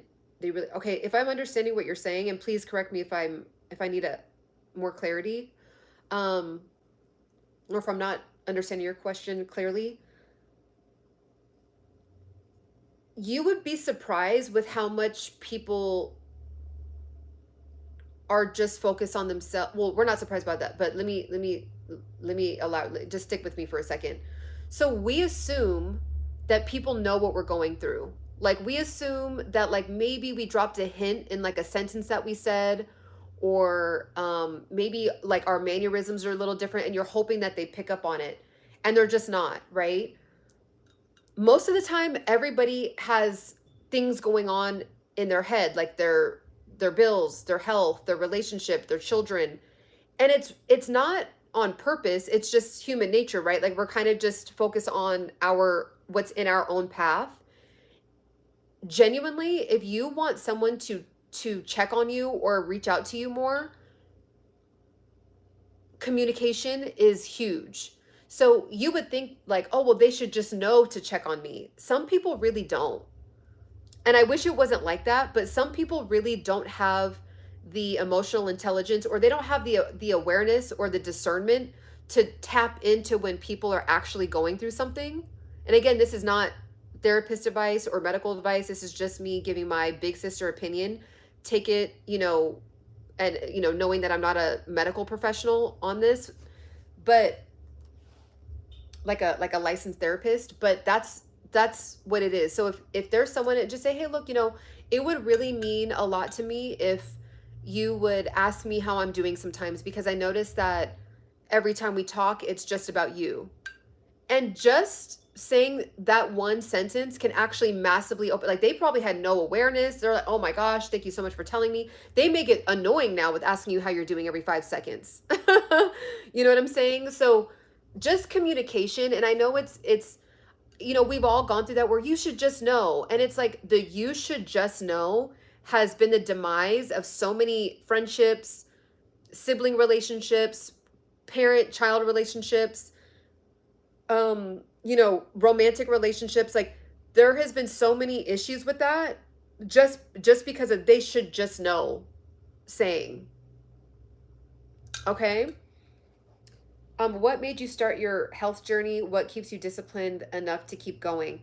So what's interesting is, I think I was born interested in it. I actually came across and I posted it on my Instagram. I came across an award that I got at 8 years old for mind and body. I was like, what kind of, like, usually it's like, most funny, or like best dressed, or like best personality. I literally got an award for mind and body. And I remember, like, I would be on the playground just motivating and inspiring kids, and like, in my, how teachers kind of like do like a blurb about you or whatever, like on your report card. Mine would always be like, Ciana's a leader in the class. Ciana's always uplifting others. Ciana holds herself to a standard, and people around her I'll bring it out. I have it. It's like in a box in my room, and I'll show you guys. It's in my report card. Like, Ciana holds herself to a high standard and her classmates to a high standard. I don't like remember doing this, but like when I read that, I like remember being at the desk and like doing encouraging like words or whatever. So that's where I just, for some reason, I'm the oldest sibling. I was the firstborn. So, you know, maybe something there, like if there's just like something inherently there when you're the firstborn to like want to uplift and help and encourage and things like that. And then as far as my discipline, I just think trial and error, making a lot of weird, stupid mistakes, gaining 30 pounds, just some health things that are in my family. I don't want to, you know, or, you know, God, it's everything's on God's time and will anyway, but I, you know, there's health things that run through the family. So I just want to make sure that I do what I got to do to eradicate that from being in my path.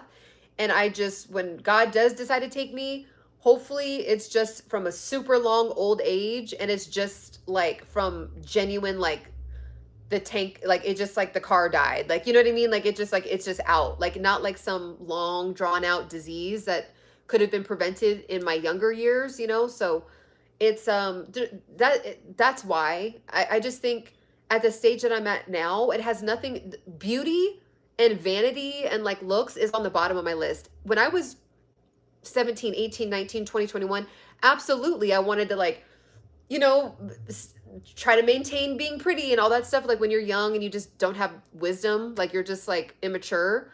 Now me heading into my 40s, it's like I want to live a very rich, potent like life. Like when I'm out, I want to be able to get on the roller coasters and not get vertigo. I want to be able to go on a you know, travel to a national park and hike and not be so winded and out of breath that I have to sit out and watch the rest of the group go.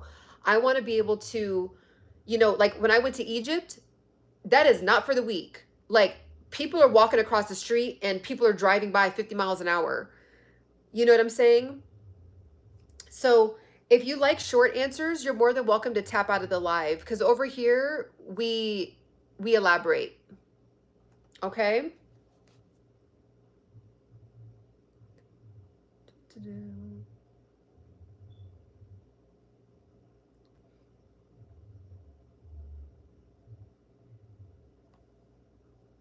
So I won't, it's highly unlikely that I won't be doing short answers. So you're more than welcome to do that out of the chat,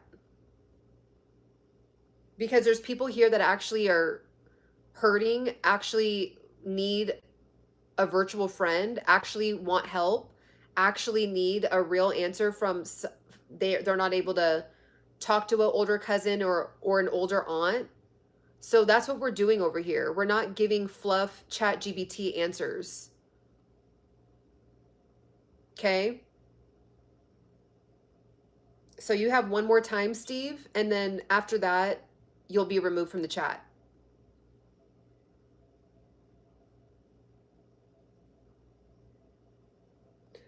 Let's see.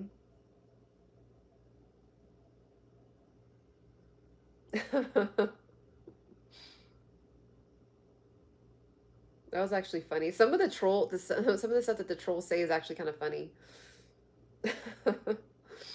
um, let's see. I applaud you for having discipline. I'm starting my journey as we speak, and it's not for the faint heart. Yep. Absolutely.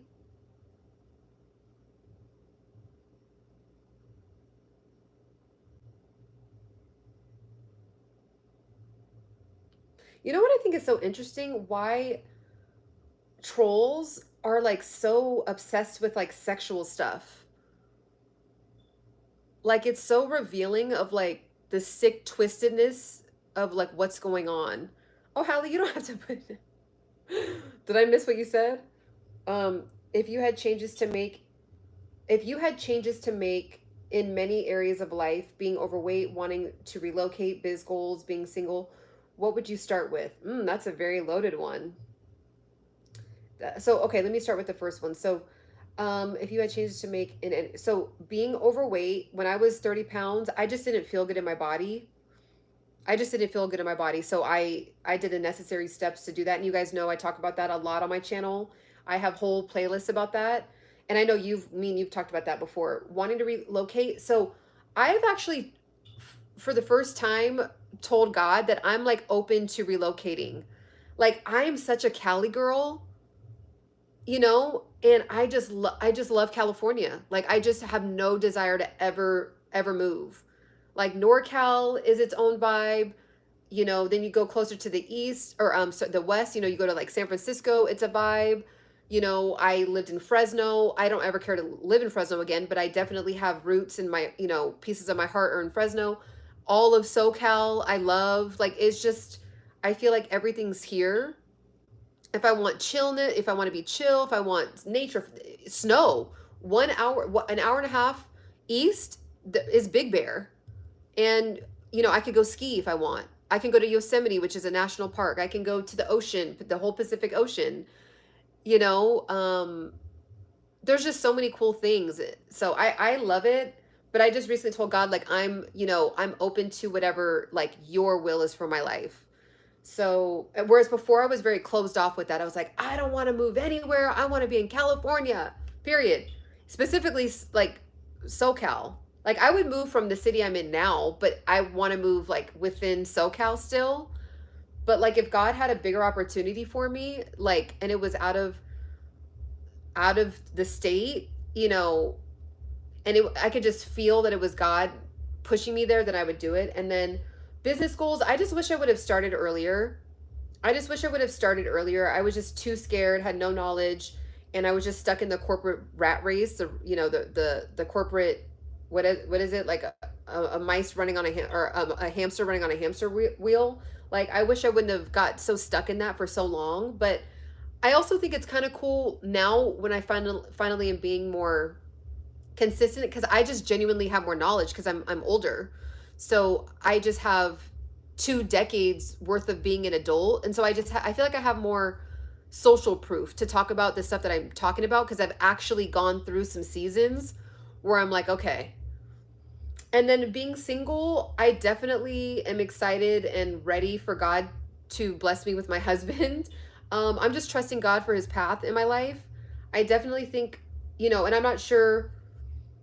I guess that question can go several ways, but I think if God has you in a single season, like he has me in right now, it's just I'm just focused on purpose. I'm focused on purpose, which is, what God wants me to do, and then my health, my mind, self-development, making money for the future, and just kind of like just focused on, service and that. And I just, all I can do is just wait. And that's really like mostly it. I've definitely been in a couple very serious relationships where it seemed like that would have ended up in a marriage. It just didn't work out that way. So I'm just trusting God for his path for me. Let's see. Y'all just sitting here texting random things like let the girl be, like go to bed if you're gonna sit here. Yeah, agreed. Let's see. No, you didn't miss it. Just being supportive and somebody else probably needs his answer too. Yep. Let's see. Oh my gosh, Trump is winning by that much? Woo! That is good. Being open to God's will for your life. I need to pray on that too. Yep. Yep. How's your daughter doing? Let's see. Find a good man and just talk to him. Okay. Literally all my same goals, Hallie. I decided to have it all. Man is bottom of my list for me though. I want to feel better ASAP. So that weight loss. Yes. And the thing is, like, you're so busy on working on your self-development that when you eventually get, have an encounter, you're going to be glowing and so radiant, not because of how you look, but it's just going to be how you feel on the inside, and it's just going to radiate outwardly to where you're going to have to like, put men in line, like, okay, like you're going to have several suitors and you're going to have to like You know what I'm saying? Like kind of say okay, hold on, because you're just going to be so confident and so, walking in who you are. And that is very, very attractive. At least mature men really, really see that, and of course men definitely notice looks. They do. It is what it is. But that only gets you so far. And men will say that too. It gets you maybe like in the door, but does it have you staying inside the whole house?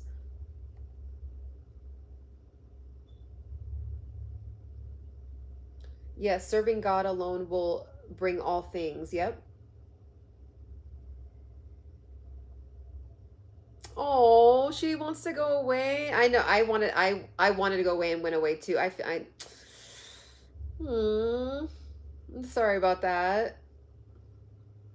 How far though? Is it far? Like, is it within like 2 hours, 3 hours, or like a whole other state? Because 2, 3 hours won't be too bad. It's, like it's definitely like out of the way, but like you could still see her a lot. But yeah, out of the state. Maybe give her some incentives to want to stay. Oh, that's not bad. That's not bad. But I know you're used to having your baby with you where you see her every day, like morning in the, wake up, evening. So I can only imagine.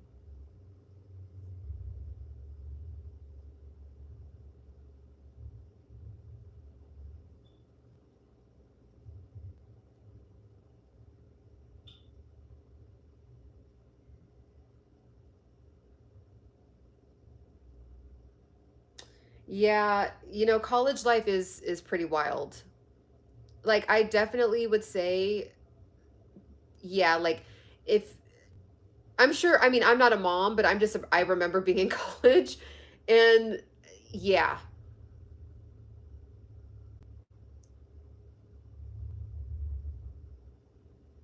You know what? I think it's different now, but I feel like kids back in the day, like during when we were in college age, it wasn't really the culture wasn't really open dialogue with parents about really, really crazy things that were going on at college. And so things would be going on, but like the parents wouldn't know. I just think that like if you would just literally have super like make her feel super, and I'm sure you already do this. I'm not giving you parental advice, but I think I would have told my mom way more things that were going on at college if she opened the door for me to be like, hey, I don't want to get in trouble, but like this is what I was offered, or hey, this is what people are trying to tempt me with. Hey, like, and instead I just had to like navigate all those things on my own and just literally like, there's so much peer pressure, there's so much freedom because now everyone's 18 and up and they're in the dorms and you know what I mean? So I think just like saying, hey, look, like you literally are allowed to tell me anything, like anything that someone's asking you to do or tempting you to do, like you will not get in trouble. I need to know those things so I can help you navigate anything that people are trying to convince you of. And then also, this is what I imagine myself doing, showing the transparency of like what could happen. So like literally showing her videos of like people over drinking, getting drunk, like people, there being SA situations that could happen when you're under the influence, and then like documentaries of like things that happen in college, accepting, not accept, excuse me, not accepting any gateway DRUGSs, and what that could like actually showing her physical like video. Because I think a lot of times some kids like have no idea that that's what they're about to encounter. Like they're just like, just live a normal like high school life, everything's fine. And then they go to college and they're just blasted off with here's this DRUGS, here's all this endless alcohol. People are doing sex down the halls, da da da da. And so I think that showing her like, hey, look, these are the results of like what's happened to high school or college kids when they indulge in these things. Like some of them have ruined their entire life, have and ended up getting terminal illnesses from doing things or accepting things, or you know what I'm saying? Like just having a very real, I didn't know none of that. Like when I went to college, my dad and my mom did not tell me I don't think that they knew because they didn't go to college and live in a dorm. So they didn't know to tell me. So there's just, and then everybody's raised different. So some parents, let their kids do whatever they want at 12, 13. So then they're already doing all kind of crazy stuff comfortably. And then you have a more of an innocent 18-year-old that's like, okay, well, I guess I can like go, or I guess I can like just go, but not be a part of it. But I'll just like be around, trying to like make new friends and not, feel like you're just all that, like the peer pressure, not wanting to feel like you're like lame. So you're like, it's not something you should be a part of, but like you are open to just, well, I'll sit on the couch while everybody's like grinding in the corner. You know what I'm saying? Like, so you know, just have a keep it real with her. Have a keep it real with her. And just make her feel comfortable. Thank you for the advice. I definitely try to have an open, yeah, that's good. And I feel like that just didn't exist during our time. And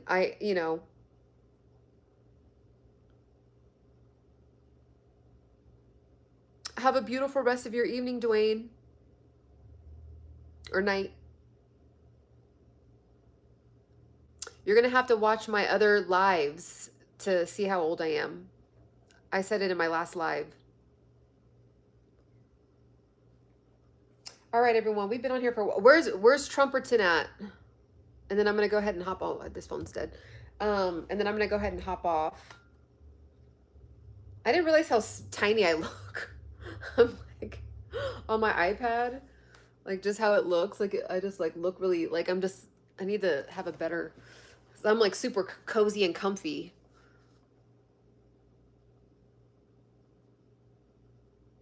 Do I have a big ego? I don't believe I do.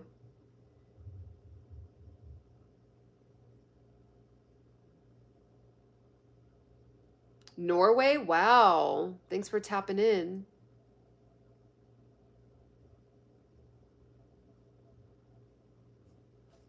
Where's Trumperton at? Let me see. I gotta go back to what I was watching it on. Oh my gosh. I mean, does the election even need to go on anymore? Like, wow.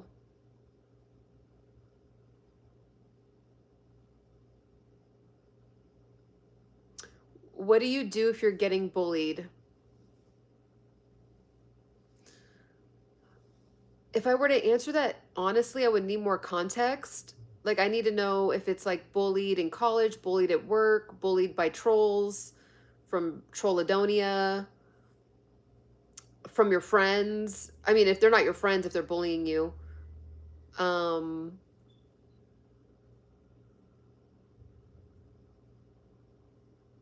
Yeah, if I could have more context, I would be able to answer that.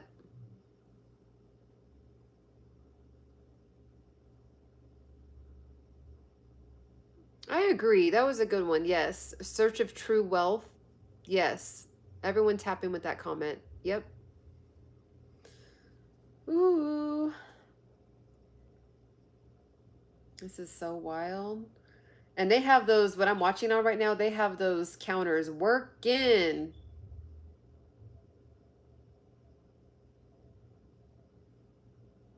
I'm watching it on this like live stream. I'm sure you guys are watching it, but on something too.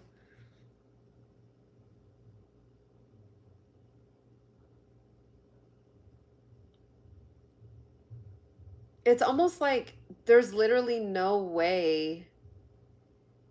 Like even if Kamala, can someone do the math real quick? Even if Kamala won, oh no, okay, if she won every single state that's still white, she could technically still win. So she's technically in the game still. But we'll see what that ends up being like.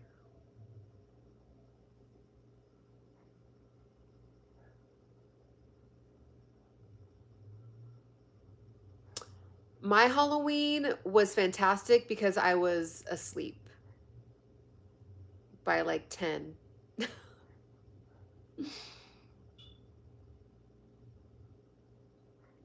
I used to love Halloween. I just have no desire to. I get invited to so many Halloween parties. I just have no desire to like. It's cool seeing like how creative some people are getting every year, but I don't really have a desire to like go dress up and like be like a little Tinkerbell and like run around town. I just no, no judgment to anyone that wants to do that. I'm just like, it's just not a thing for me. They have a difference of like 6 million votes. Oh, okay.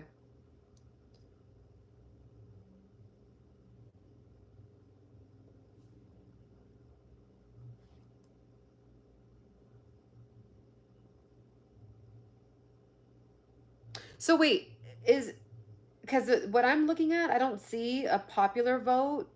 Do they calculate the popular vote after the electoral vote? Like, is she in the game still for the like? Is she who's up? You said a different. So is Trump up the 6 million? I'm assuming yeah, probably. I have a desire to sit on the couch and have an intellectual conversation. Okay, well that's what we're doing right now. We're on the couch. Okay, yeah, I think that this stream is a little behind.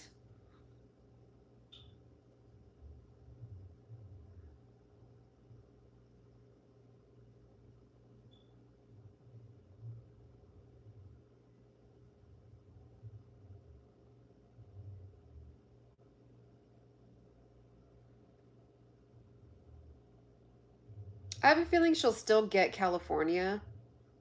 That would be shocking. If she didn't get California, that'd be shocking. I Nevada, I don't know what it usually is in the past. I feel like the whole West Coast is usually blue. I mean, yeah, usually blue, right? Historically.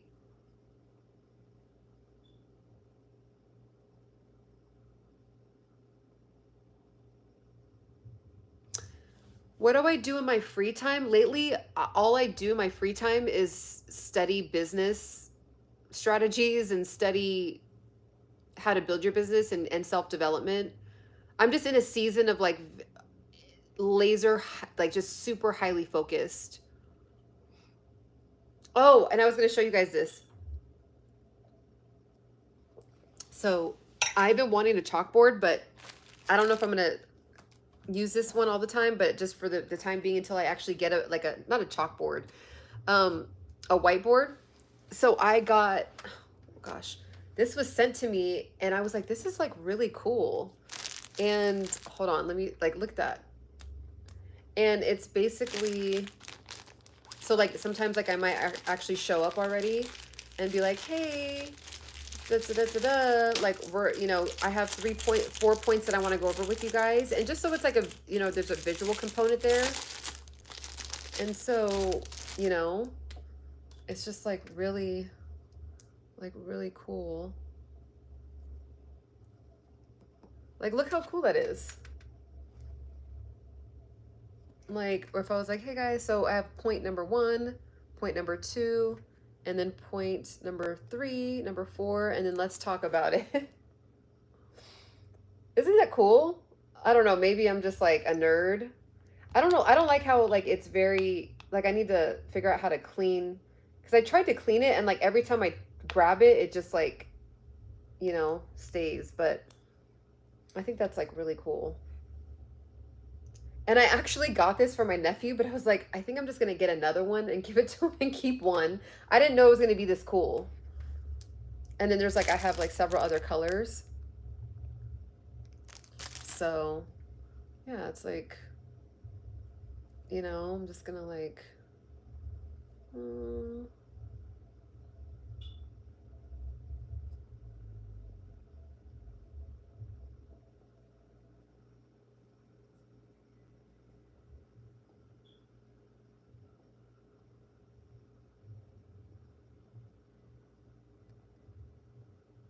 You know, just like being silly.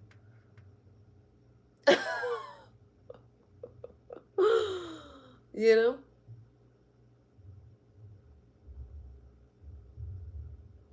Okay, let me see what you guys are saying. So don't be surprised if you see my lit up chalkboard or whatever. And this is like kind of like a good like light for content.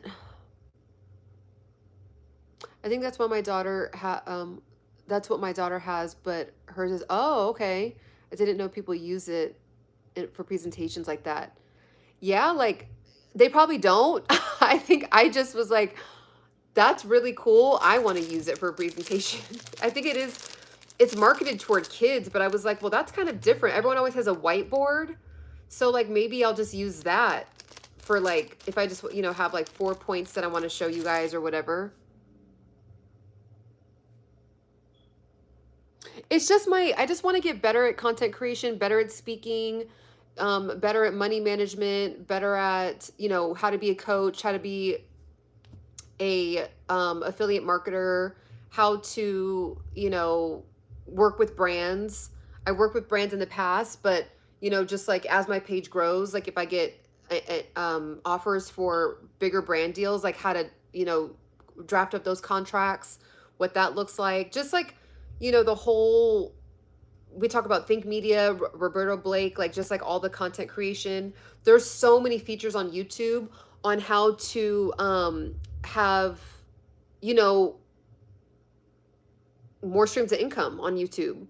Like there's just like my memberships, I have it available. I don't know what I want to do with it. Like if I'm going to actually do a membership, I want to be able to commit to something. Like I might actually start taking some of these lives down and putting them in membership, but I want to, like I want it to be for a certain reason. I don't want to just do it randomly, so I have to figure out what that's going to do or how to do it. So there's like 10 different streams that you can make. So yeah, just like tons of different ways you can make funds on YouTube. And I have 10 other social media outlets, like portals. I actually love doing coaching. Like I have 2 life coaching certificates. So I do coaching certificates. Right now I'm actually working on one to be a purpose life facilitator. So just like helping you figure out your purpose and navigating that. I have not had coaching. Like I've read about it, but I haven't had like actual coaching in public speaking. But that's on my list.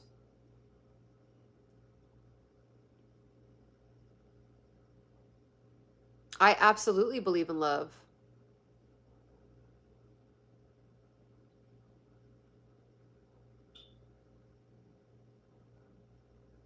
From Brazil. Wow.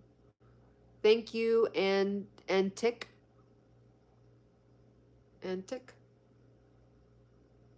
Thank you guys for the compliments. Oh, I keep doing that. It's like see out of habit and the phone's not even on.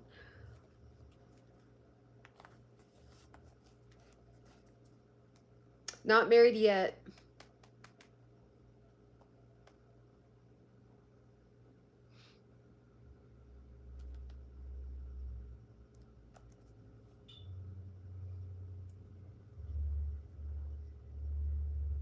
You're speaking rather fast to catch on to what you're saying.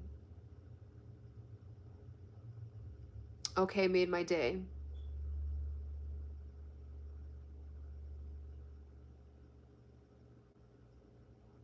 Thank you guys for the compliments.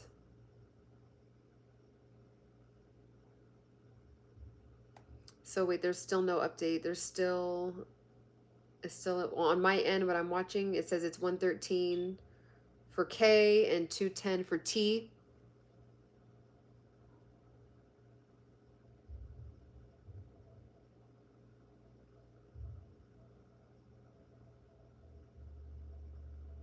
Hello, hello, hello. Oh wow, we're almost at 100. Let's get to 100 likes. Thank you so much, Melvin. I appreciate it. I wish you the best too. From Germany? Wow. Thanks for tapping in.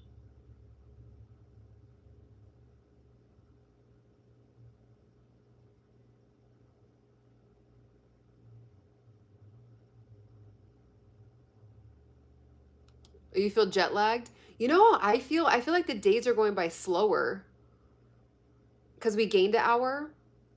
I've been liking that the sun is shining earlier. North Carolina, North Carolina, come on, and give shut up. Roger has spin it like a helicopter, North Carolina. That song is so dope. I'm sure you've heard that a million times. Let's see. A friend is someone who can see the truth and pain in you. Yep. And you know, most of us, honestly, in this lifetime will maybe have about one or two actual friends. That's the most interesting part about it. People you think that you're friends, they're just like a passerby in this lifetime. Are you in a season preparing to be a wife, or you do, or have you already done the work? I am in the season where God wants me to be. And so right now I'm just, my heart's open for for what God wants me to be doing. So if God presents a husband, I'm ready to go. If God is still not presenting a husband, I'm still just focusing on my purpose, focusing on service to other people, focusing on my health, focusing on my family, focusing on leveling up every day, getting better and better, self-development.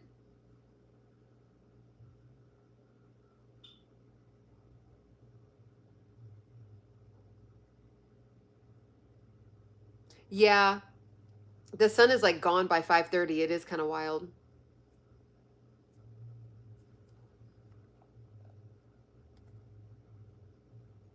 There's people sitting outside and they're just like they've been waving these flags the whole time. Like that is some commitment. Maybe if the election was like if the capital of the United States was in California, maybe I would be out there too. Yeah, I'm watching it too. You know what? I eventually want to be like a really cool streamer and be able to like stream stuff. I did. I actually did the early vote. I sent in my ballot because honestly, I didn't want to. The lines are just so long, and I didn't want to deal with the lines, so I just sent in my ballot.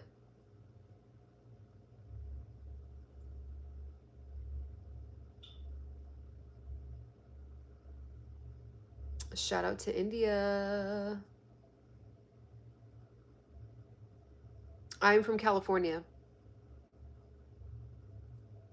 I'm fantastic. How are you? Brazil? I think you're the second Brazilian in here. Bella Sloan. I don't know who that is.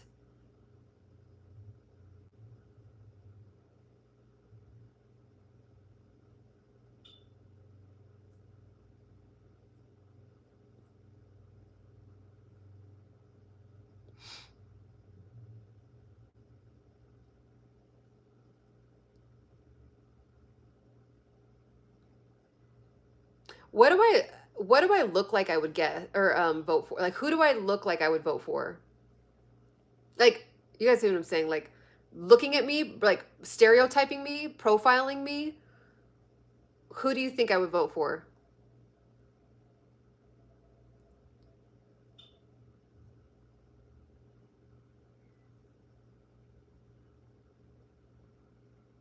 I'm an entrepreneur in the health, fitness, and mindfulness space.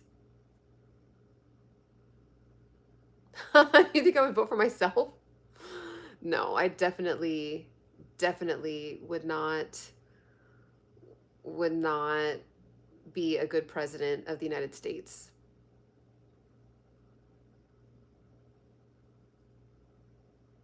In maybe 40 years, who knows? 30 years, who knows? I might run.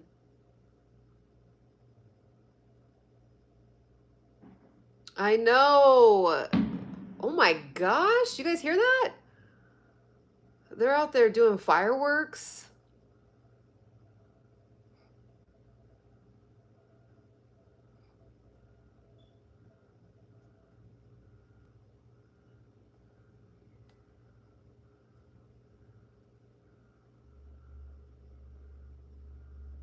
No, you definitely will not. Don't kid yourself. You never know. You never know. You never know. Kamala opened up the door for all Black and Indian women across the world to run. Yeah, fireworks. And it always sounds like gunshots at first, but they do like fireworks a lot around here.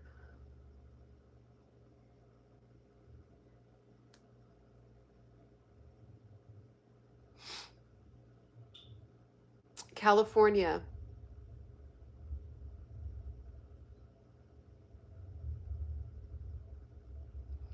What's the benefit in showing my feet? I actually just posted my feet on my TikTok. If you want to, if you I showed the heels that I was wearing. So if you want to see my feet, go to my TikTok.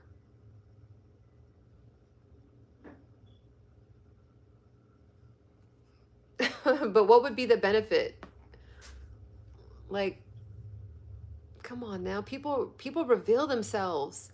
Why are all the Trolladonias so obsessed with sex stuff?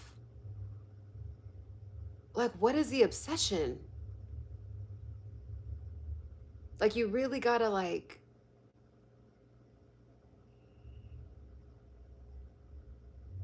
it's like really scary. It's like people might think they're being funny, but they're actually telling on themselves when they say stuff like that. Social media did it.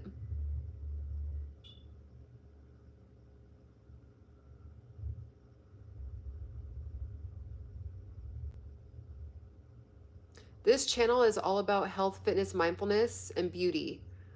And so it's a wellness channel. And so if you go to my different playlists, we talk about how to lose fat, we talk about what workouts work for us, we talk about food, we talk about intermittent fasting, we talk about life in general. But it's really a good go-to channel for just some good old realistic, like older millennial good conversation about how we're navigating this life and trying to stay healthy and be the best we can be. And giving ourselves grace, but like also setting the bar high for ourselves as well. I don't do pull-ups. I should. Yeah, older millennial. Because I feel like there's even like a, to say millennial, because younger millennials are definitely different from like the younger ones that just turned 30 are definitely different from the ones that are in their 40s.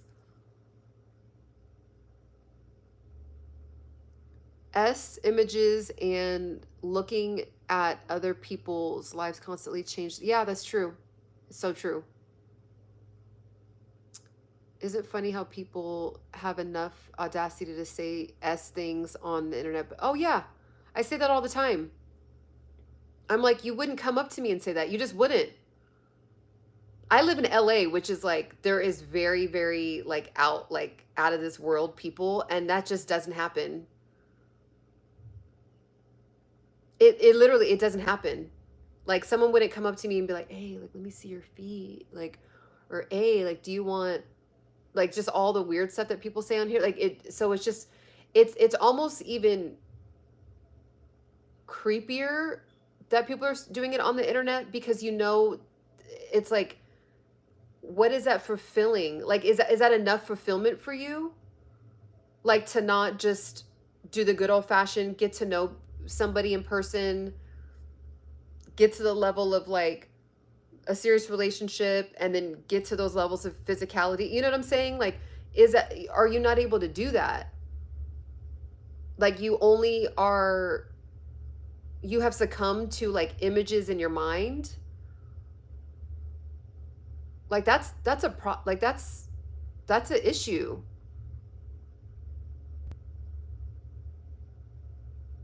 If a person did say that to your face, what would you say? No, and keep walking. Yes, it's real. My mole is real. Social media made us antisocial. Yeah, and also too the 2020 shutdown There was a shift as well with that as well. So it was like double whammy.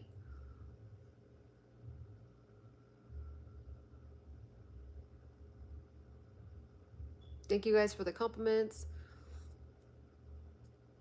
Okay, wait, any update? Oh wow, so Kamala, she did a little jump with the whole, okay, that's what I figured. I figured that the whole West Coast would be blue. So is it really all the way down to Nevada and Alaska?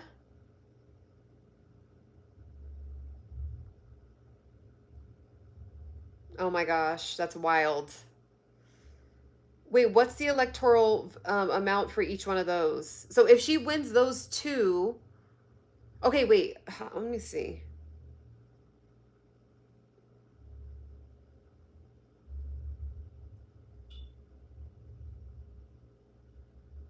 Oh, in Hawaii? Okay.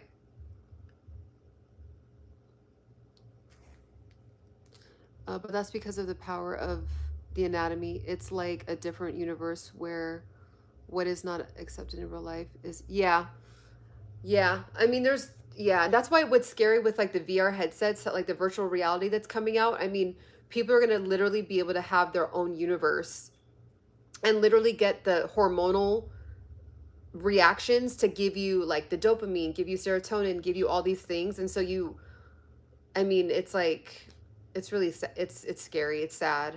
And some people are going to abuse it. You know, it's going to become someone's new drug.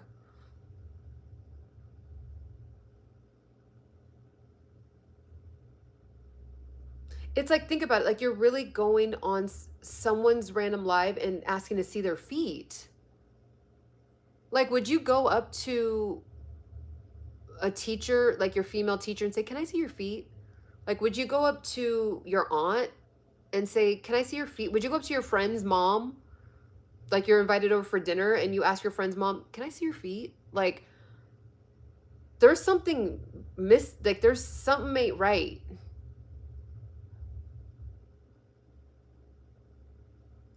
Oh, you're watching? You know what? I did my ancestry DNA, and that's where my maternal side is from, is Sierra Leone. That's so cool. I just found that out this year. It's like we're devolving. Yeah, that's so true. We're not as much in nature. Yep. Makes us more reliant on technology. This can be used again. Yeah. Yeah, it's like we have to literally build a new muscle on how we're going to be in control of technology and not let it control us. And it's like, and you know what's even crazier is that you can Google feet. So it's like I'm assuming like you can Google feet, like pictures of, oh, my phone. Like you can Google pictures of feet. So why are people paying for feet? Like I look, it because I hope people aren't thinking like, oh well, me and my wife, like I love my wife's feet. Like if there's some people on here married, they're like, well, I love my husband's feet. I love that's not what I'm talking about. It's more of like the asking strangers, like going straight to that from strangers. You know what I'm saying? Like if you, yeah, like if that's your thing, that's your thing. But like it's the fact that it's you're asking virtually to strangers is the scary part.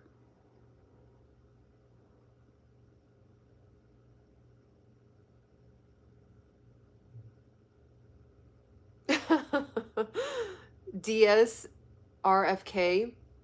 Yeah, you can't. I mean, yeah, it's like people are out here dumping their whole bank account into these like OnlyFans accounts with feet when you could just literally ask Chat GBT to like send you like build some feet. Like, you know what I'm saying? Like Google feet. Like you're over here digging into your Roth IRA, your 401k.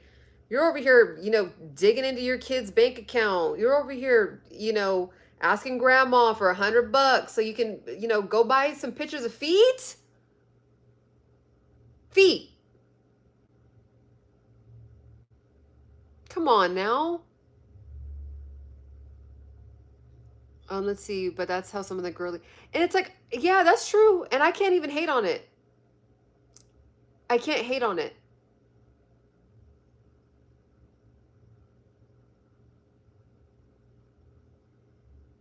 You know what? Okay, this, because you saying that is a good point. It's almost like it makes sense to go to where they're selling feet and then, like, pay to, it makes more sense. Like, even though that's, interesting, but like, you can just get see feet for free. But when you're going to the marketplace of feet. Okay, cool, whatever. Do you? But then you're going to a random woman's live who was talking about health, fitness, mindfulness, and literally also talking about building a relationship with God. And then you're asking about feet. So it's just like, how, like, there's a disconnect there. Now I'm thinking they sell AI generated photos. Yeah, they do. Healthy feet, being honest, can't they just look at their own? Yeah, that's true too. Okay, I rejoined and read feet, and I read feet pics and money. Okay.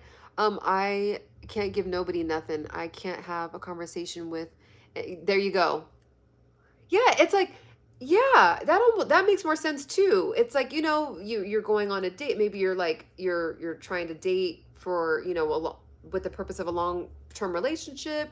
You're going out with a nice woman, and you look down at her feet, and you're looking at her, right? Like, visually, like, that's what humans do. And then you glance at the feet because, maybe she's wearing sandals, and it's like, oh, that makes sense. Like, oh wow, she has really nice feet, and you like have that, like, you're saying that to yourself in your head. But like, to go on a woman's live giving self-development advice and then saying, hey, can I see your feet? Like, bruh, it's feet.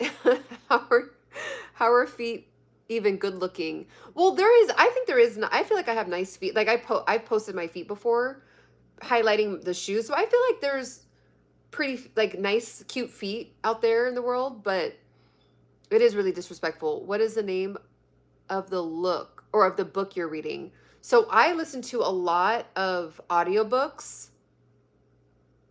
I'm a audiobooker in this particular season because I have so many things on my plate.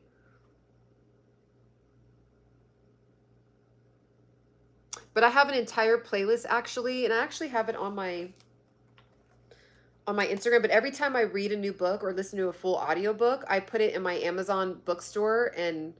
But actually, do I have my Instagram? What the heck? Why isn't this working? Hold on. I don't think I have my Instagram. I have to type it into I don't have the app on my iPad. So I have on my Instagram. Okay, I have my highlights, like, across, like, right here. So in the book section, every time I always update it right here. So it says reads. Let me show, or no, sorry, I changed it. It says books. So these are the books that I've read that I really like. So The Four Agreements is a really good one. We'll go to the next one. Atomic Habits is one of my favorite books. Like, I think that should be reread every single year. What's it not? But yeah, in my Amazon store, if you click down below, if you just want to look at, like, not to buy anything, just if you want to look at the list of the books that I've read so far.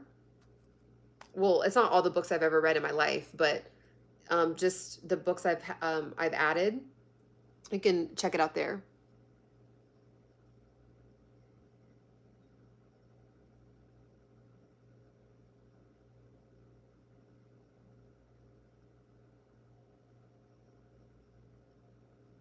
I'm Black and Punjabi.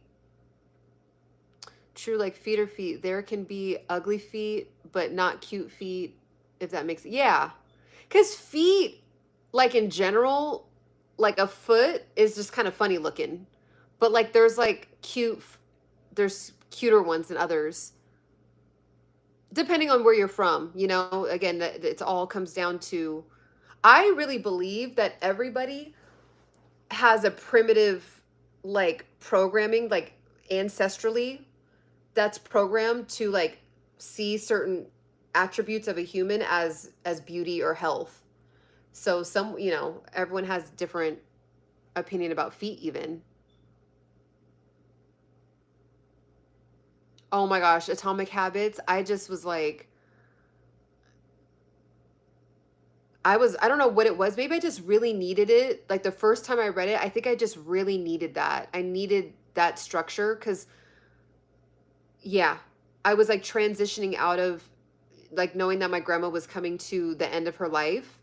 And so I knew I wasn't going to be a full-time caregiver. So I was going to have a lot more time on my hands. And so I think I needed a structure for myself because my structure was the caregiving. And then when you know, when my mom and my aunt would be able to watch her, then I would travel or, you know, have my time off from being a caregiver. And then I would, you know, go back.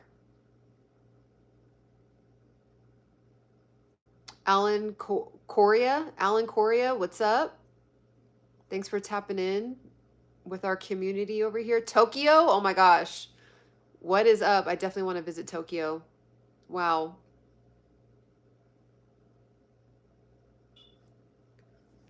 Okay, where are we at with the election?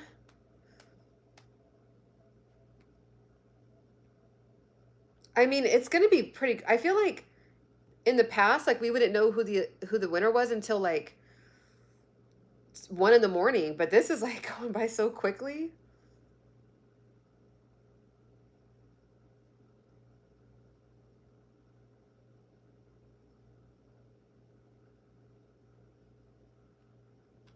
This is like really,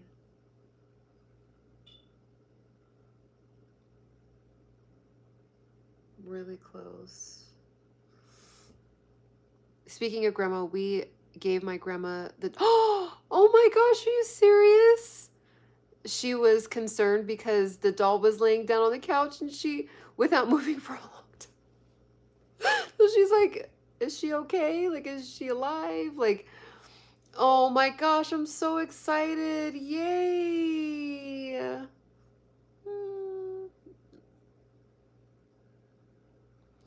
Mm. No, I'm not Mexican. My sister put the doll in my grandma's bed, and that's where she kept it. The funny thing is that it's making my grandma leave the sheets on her instead of taking them off like she likes to do. Oh, because she wants to keep the baby. Isn't that wild how the brain works? It's like even in that state, humans are still wired to care for babies. Like it is so interesting how that is. She was like, she's not crying, she's not moving. We're like, she's happy and relaxing. Like she's chilling, she's hanging out, she's fed, she's good. Were you blocked? No.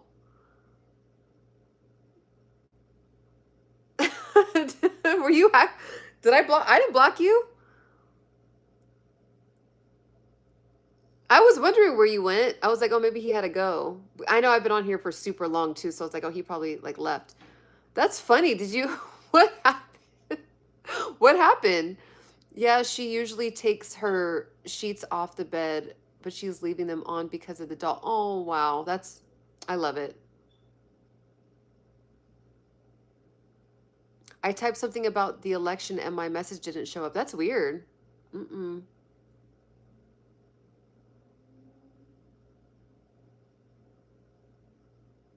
We're just kind of chit-chatting in here.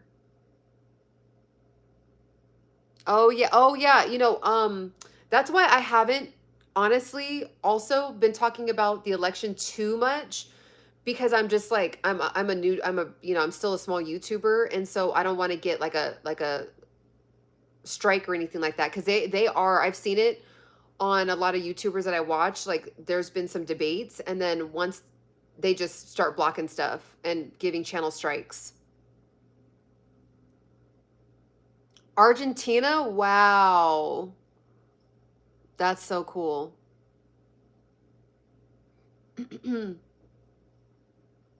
And my internet is acting up, like buffering anytime I type.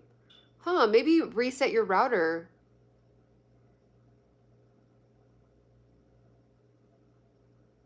You should also support your friend in speaking. Or nah. Do you share your opinions? I actually do. It's just on this platform, because it is a censored platform, there's limitations, unfortunately. And you see I'm a smaller YouTube channel, so this is like, it's just not that serious, but I do have very, very impactful dialogue and interactions about politics and all of that in person. And all of the dialogue that I have, it has a purpose. Like, there's no debating. Like, we're really like diving deep. Like, okay, so like, does this policy make sense? Like, why would I, where do I stand now with that? Like, stuff like that. But I definitely am very opinionated about those things.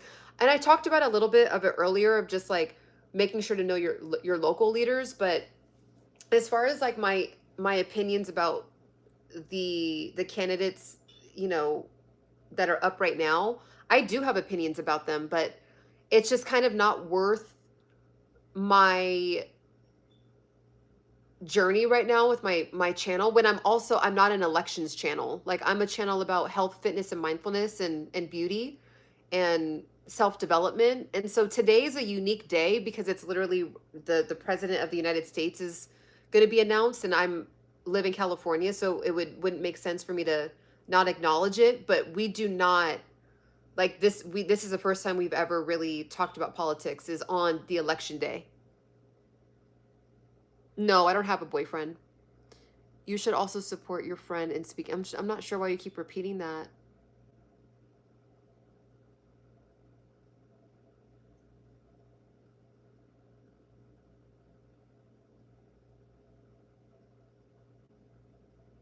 Hello, hello.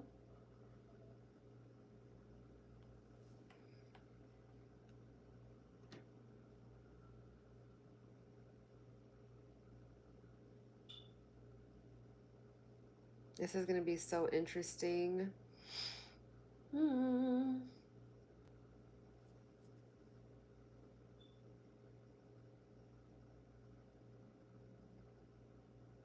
I know. Oh my gosh, Hallie, same. Honestly, same. And all those flyers that come in the mail, I'm like, this is like a waste of paper.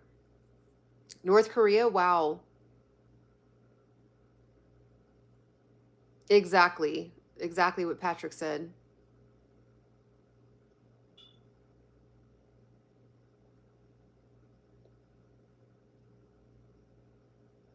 My name is Ciana. Sorry, when I keep looking down, I'm just like looking at the polls, or not the polls, but the actual,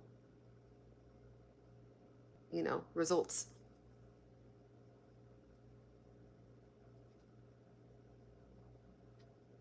Yes, what Patrick said. I think this is the most likes we've had in our chat before. The country, I'm in the United States. No, you're from Antarctica? No. Really?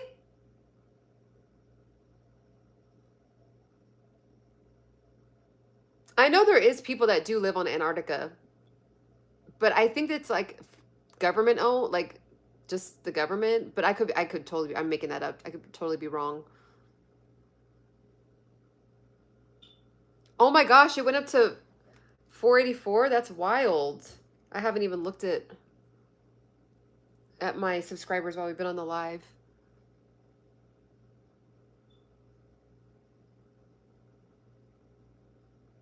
Okay, yeah, I've seen you a lot, and you've asked every time, and I mean, I appreciate your consistency. So yeah, just, anyone that has and this is just kind of like, if, Patrick and Hallie are busy, anyone that has a disagreement or an opposing argument, or it's something that would be neutral or okay to say in real life. But anything outside of that, then yeah. But if like, don't go crazy, but like it's, you know, I'll I'll I'll I'm just gonna be very upfront and honest with you. I'm gonna put you on a week trial, um, and then we'll try that.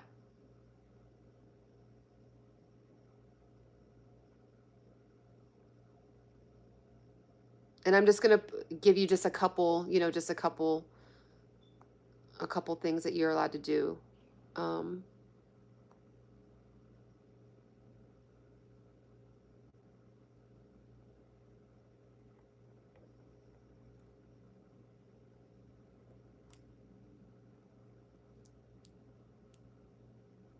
okay. Where are we at now? Oh, we're still.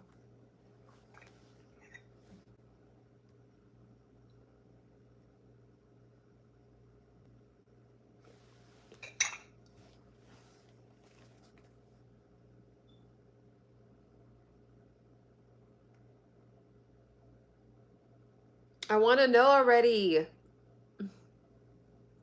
Okay, I'm gonna stay on for another 10 minutes. I always say that and I end up staying on for an hour, but I'm gonna stay on for about another 10 minutes. So hope maybe we can get at least one more result of one more state within the next 10 minutes. But this is pretty wild. This is wild. That would be so wild if Kamala got in there like last minute. That would be wild.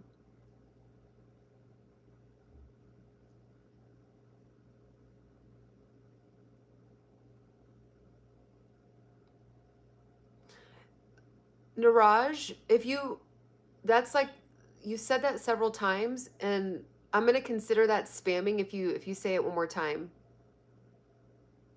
Yes, oh my gosh, it's 8:26. Okay, yeah, you need to go. Yeah. Thank you so much for tapping in with your girl. I mean, if you do go to sleep, yeah, you definitely should. You're you night owls. I'm already getting like,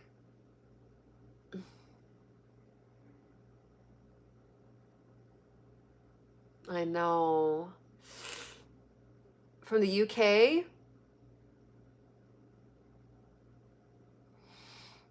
It could turn. I mean, of course, naturally I think people would say tea has it knocked out of the park, but then like the tables could turn at the very last second. It's just technically Harris still is in the running. She's in there still.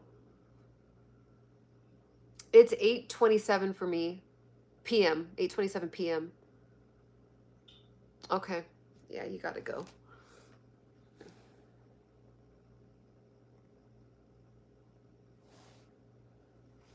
I'm not Guyanese. Mm-mm.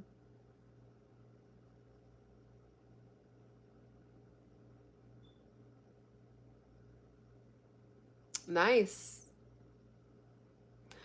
I'm gonna get made fun of, but what is a cup of Joe? A lot of people say that, but like, what is a cup of Joe? I probably should have just Googled it instead of putting myself on the chopping block to get made fun of. But coffee? Oh well, what time is it for you? I literally never knew that a cup of Joe is coffee. Why is it called a cup of Joe? Is that a brand?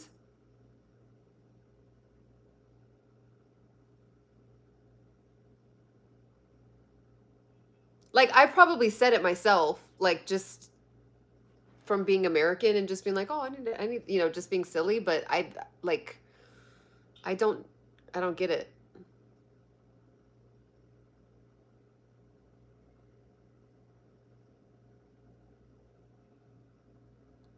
Isn't it so funny how we say things and we don't know what they are? There was actually a whole like a whole like a video, not a channel, but a video came across where it's like, what are some other ones like?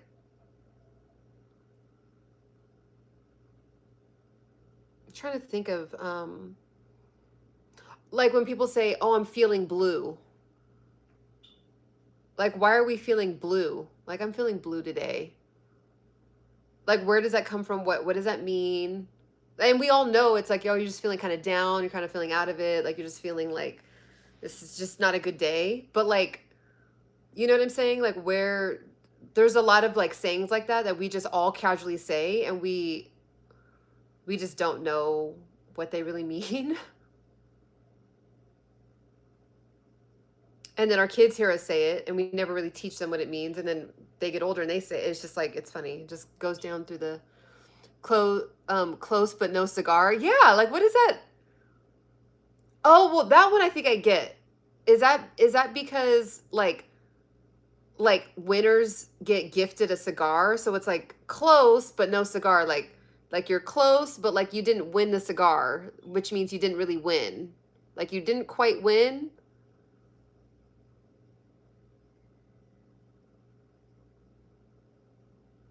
I know. I am always trying to go back in time. What's some other ones? What are some other ones? While we're waiting on at least one more state, what are some other ones like that? But the close but no cigar is a good one.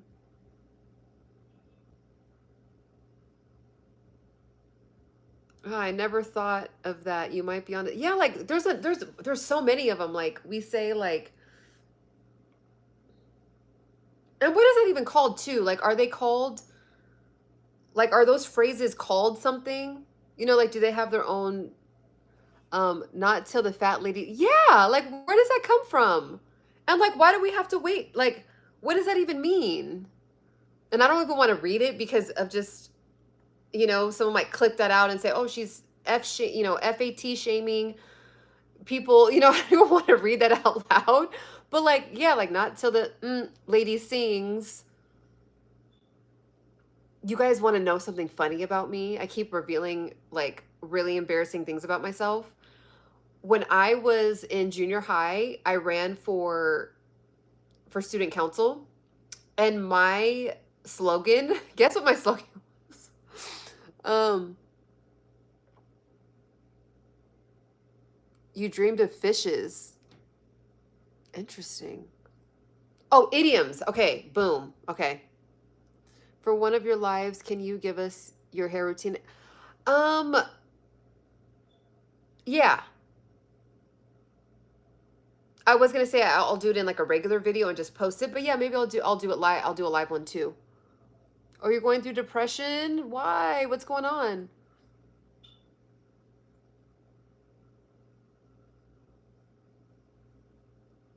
Um, Phrases don't usually mean anything to other cultures. Yeah, it's like if I said that to somebody in India, like I'm feeling blue, they'd be like, "Blue? Like what do you?" You know what I like? They would just be so confused.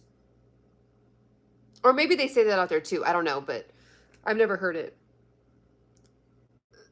You old son of a right. Like why son of a gun?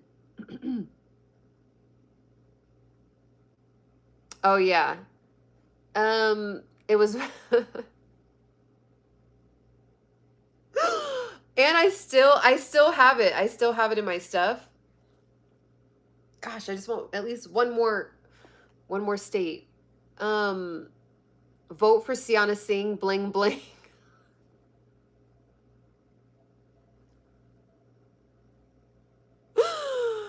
Vote for Ciana Singh, bling bling, and I won. And people still like from like on Facebook or on Instagram, people will still say it to me. Vote for Ciana Singh, bling bling, because that was when Lil Wayne had just come out with his song, bling bling. Every time I come around, I said, "Hey, bling bling." So I was like, it said nothing about what I would do for the students. It said nothing about what changes I would make on the campus. It just was vote for Ciana Singh, bling bling, and I won.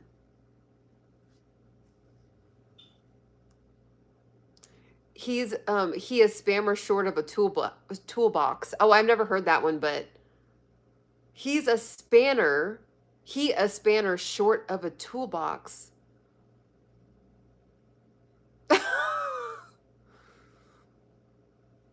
My grandma used to always say, "Who shot John?"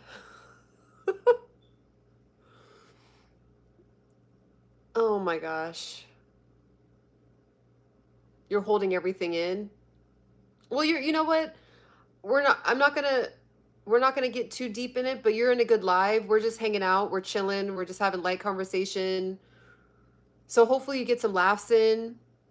And this is good that you're actually opening up and just like tapping in with a group of people that are just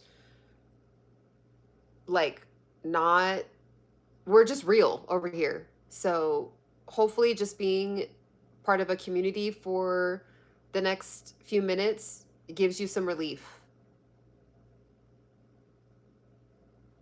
Yeah, who shot John and forgot to KIL him, you know, like that. Or my grandma used to always say, oh my gosh, 50 lemon. Yep. And my grandma used to always say, up S Creek without a pat, but it would, you know, be SHIT. You can't cuss, and I don't really cuss anyway, but you can't cuss like on YouTube. Or you can, but whatever. I just choose not to.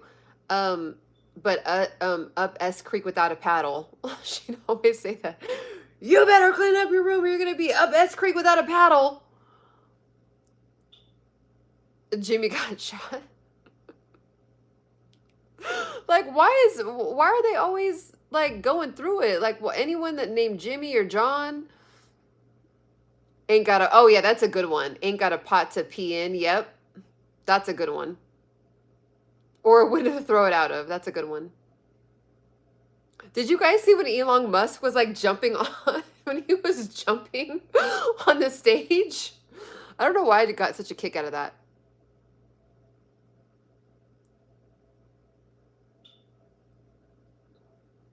Yeah, it's a southern thing for sure. All those are from the south.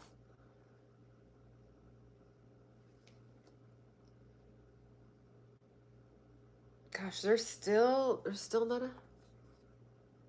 Yep, he is. I'm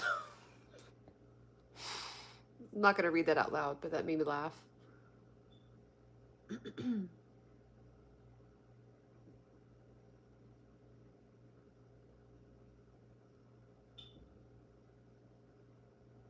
Oh, that's a good one. Cat got your tongue. That's a good one.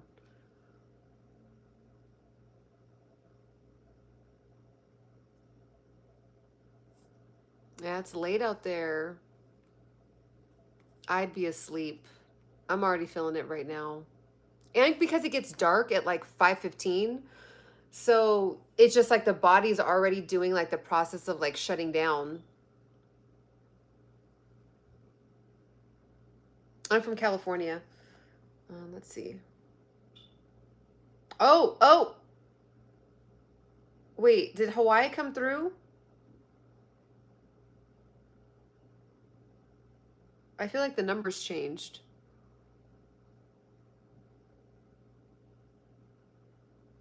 Turn a blind eye. Yeah, needle in a haystack. Yep.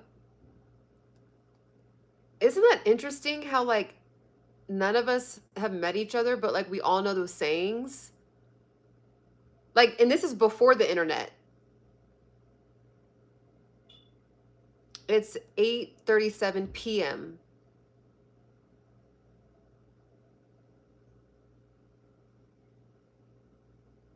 from Cali. That's what's up. Cali in the building. Bury the hatchet. Yeah, that's a good one. There's so many good ones you guys are remembering right now. Early bird. Oh, yep. Early bird gets the worm, which I feel like is really true. There's some anomalies, but Australia, I want to visit there so bad. Hello, hello. Oh yeah, the nursery rhymes. Oh my gosh. And when you really like re-sing them today, it's like, what were we singing about? Like, what is it? Ching, ching, ching to the middle of this something. Right on. We're gonna rock it to the treetop all day long. Huffing and a puffing and a singing that song. All the little birdies on Jaybird Street love to hear the drums going beep, beep, beep, rockin' robin. Tweet, tweedly. You know, I don't see children doing that anymore. I just realized that I don't see children doing that at all.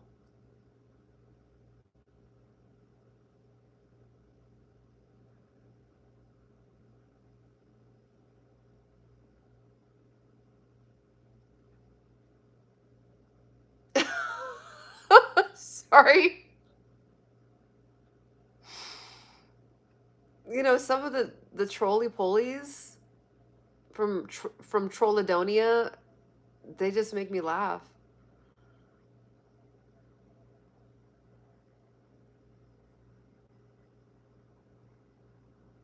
Oh yeah, going right. I've never seen a child go up to a tree and pick something up on their own. Like just being curious. Like I'm sure it happens, but I just haven't seen it. Usually they're just on their iPad. I know it's so sad. You know what? I do feel like the government should, and I don't know how they would control this, but there really does need to be a restriction on the amount of time children can be on electronics.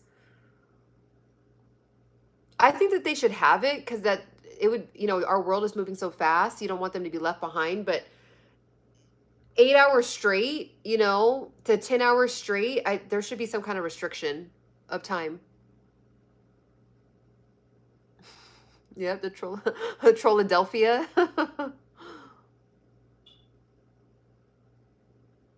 Queensland, is that in?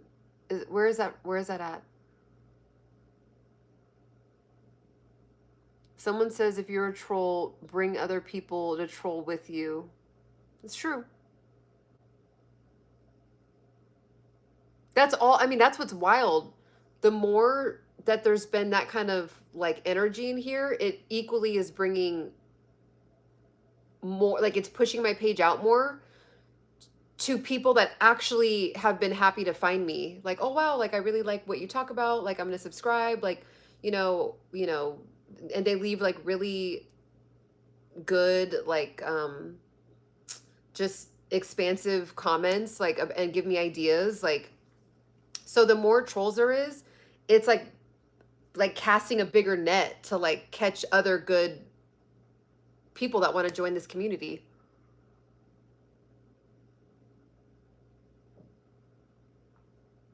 Oh, thank you. Thank you. I agree. That's a good point. Should be classified as an addiction. That's true, even for adults, especially for adults. Facts the 90s were the best. You know, and it's so funny because now it's like there is there's literally 21-year-olds that look like they're in their late 30s. Like there's 18-year-olds that look like they're 35. And then a lot of people that are like 35 to 45 look very youthful. And I feel like it's because we were out touching the grass, like actually had our hands in the dirt, like we were getting so much sun. It's interesting.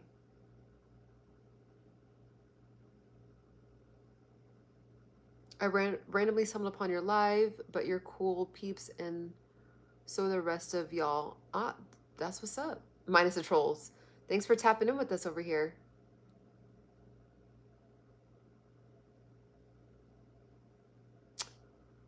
Would I date an older man? Well, I mean, at the age that I'm at now, I mean, I just feel like I don't know. Hallie, let me know what you think. Like, I just feel like the age that I'm at now, there's no older. Even though technically, yeah, someone 70 years old is older than me, but it's like that's actually my pool of men. You know what I'm saying? Like, you know, like what someone would like if somebody was 23, what they would say would be an older man, like a 47-year-old man, like that wouldn't be older to me. You know, someone that's 48, like that wouldn't be older. Yeah, technically the age is older, but like, you know, I don't desire to that wouldn't be like my first pick, but like if that's what, if that's what God had for me, but that definitely like that wouldn't be that big of an that far ahead, but that is technically the age that I'm like heading into, if I'm just being really honest with myself and realistic, you know? Right, once you reach the 40 area, almost nobody is too old. Exactly. So Hallie knows what I'm talking about. Unless, yeah, exactly. Right, right. Exactly. Unless they're in a nursing home. Thank you, Is it Volter or Voltier? Volter? Yeah, like, oh my gosh, one of my closest, I mean, she's a sister. Like, it's not even, that's how I view her. She is in her mid 30s and just had a beautiful, beautiful, gorgeous baby with a man in his 50s. And she's just like, it is a perfect age. Like, it is, she gets treated like a queen. He's so like just wonderful. Um, not all men, but because most men are just kind of like over themselves by that point, they've matured, they've, grown, they've experienced, they've, whatever, whatever. So she's just like and she, you know, compared to someone in their 20s who doesn't, or their 30s even, that just hasn't matured. So it's just like, she's just like, it was perfect. So it's like 10 years ago, I wouldn't have been considering someone in their 40s, like late 40s, like 10 years ago. But then now, because of the age that I'm at now, it's like that's the realm that I'm at now, which is just, it is kind of like weird for me to realize. It's like, whoa, okay. Oh, I totally, yeah, late 30s, yeah, late 30s, 40s, 50s. Yeah, I would even go younger. Like, I would go, the youngest I would prefer to go would be probably like 28 and then up. That wouldn't be my first choice either, but like, I do know that there's some rarities, but to be honest, a 28-year-old guy, they're not checking for late 30s. So, there's some rarities, there's some anomaly, there's some, but, you know,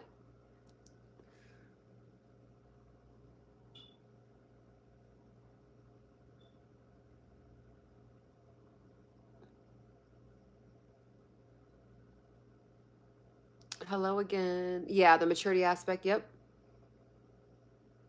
I just wanted to ask you, do you know anybody? Oh gosh. Um, I would go younger too if he was mature. Yeah. And I mean, look, I actually know some, like, I'm not going to say specifically because I don't want to call them out, but I do know some immature men in their 50s. Immature. You actually run into them a lot in LA because like the city is full of like such beautiful women, you know, 22-year-old gorgeous, the most beautiful women on the planet. And then there's just men that are in their 50s that like just still like, you know, are just enamored by the beauty. And so, I do think that there's like unless there's like one, I don't, there's always exceptions to the rule, da da da da. But yeah, I'm just gonna just keep it short. There's definitely 50-year-old men that I have encountered in interactions at events where it's like, wow, you're really in your 50s and you're like, wow, you need to grow a lot still. We all do, but you guys know what I mean.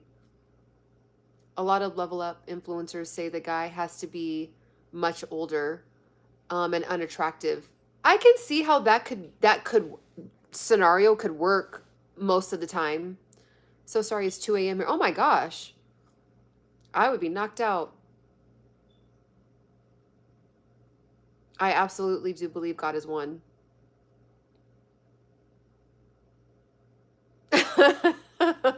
That's true. That's true, Patrick.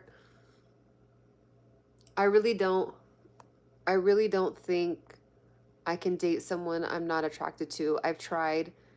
Yeah, like there definitely does have to be an attraction there. I agree.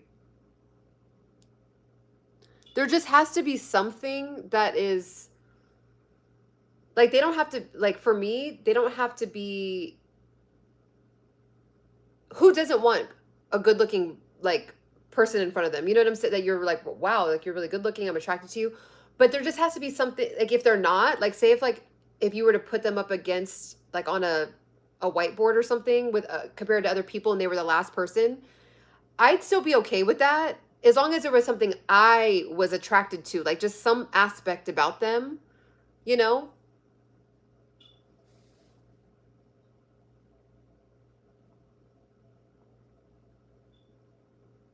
I'm in America. I'm in the United States.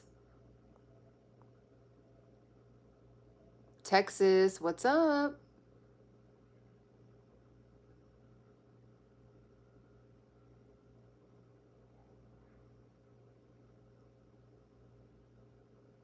So would I attract women who are like 19? Oh, you deleted your comment?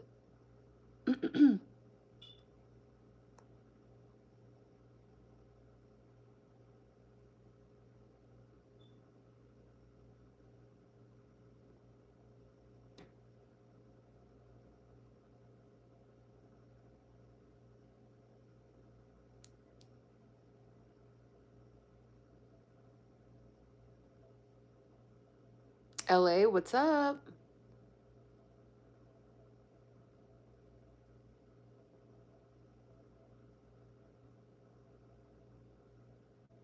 I cook a lot of vegetable, like vegan dishes. I don't cook meat. So, sorry, I mean, I attract women around the age of, yeah. And you're in your 30s, right? So that makes sense. I actually think that that's not a terrible gap for men and women. Personally, in my opinion, I don't think that that's like if someone is like 23, 24, and they're with like a 38-year-old, I don't think that that's a bad gap. I think that, yeah, there's a lot of reasons why, which again, I'm no expert. I'm just like saying my random opinion, you know, but I could see why that could work.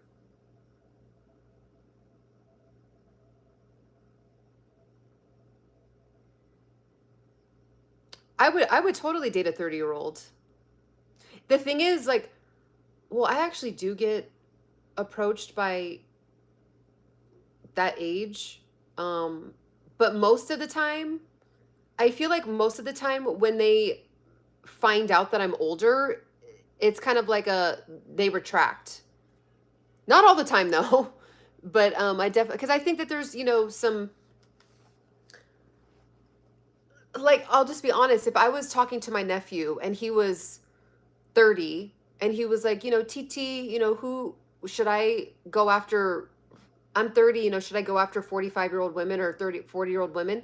I probably wouldn't encourage him to do that. Not that that's bad if he ended up meeting one and they worked out and perfect, but like I think I would encourage him to date someone around his age or younger.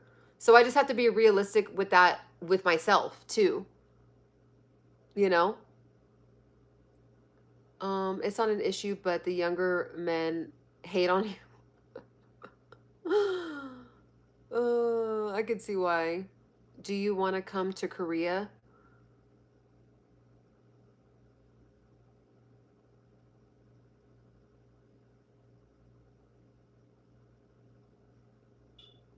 Yeah, but we don't have much baggage.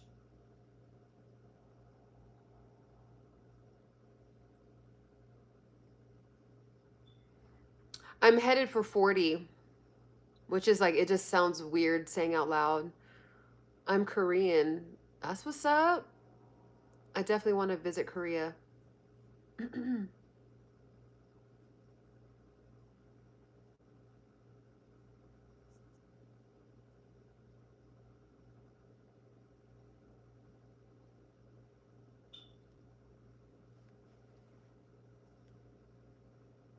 Oh my gosh. Thanks. I just read that, Hallie. Oh my gosh. Oh, wait.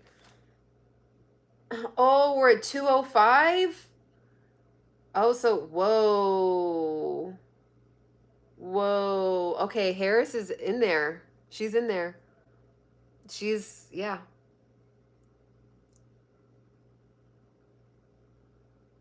Pet peeves.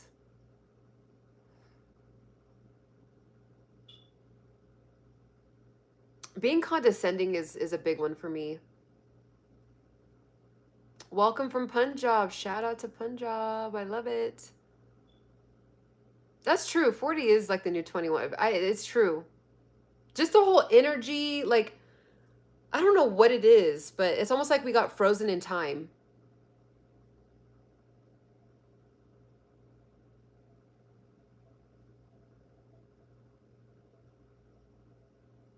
I don't know.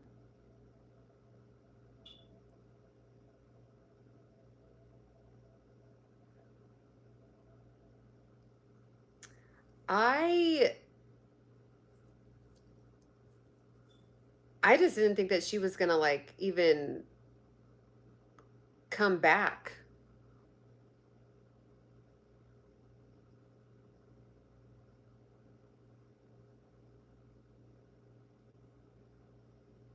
Yeah, the condescending is just I think that that comes from some childhood trauma that like has manifested into something vicious.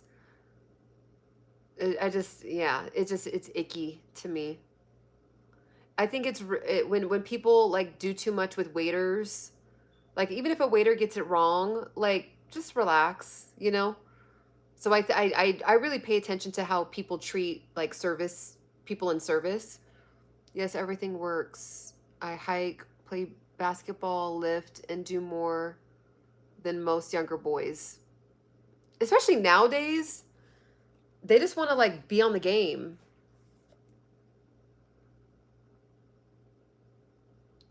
I feel like this whole thing is a gaslight. Voting ended almost an hour ago. That's true. I could see that. It is. I agree. I agree, Patrick. I don't either. Like this is the first time I've ever like been on a stream even talking about it. Usually I would just talk. There's only like 5 people I really dive deep into this stuff with, but you know, we evolve and but yeah, I'm really not big on it. I should just go ahead and become a psychologist so I don't always have to say, just as a disclaimer, I'm not a healthcare professional, I'm not a practitioner, I'm not a doctor, I'm not a licensed therapist.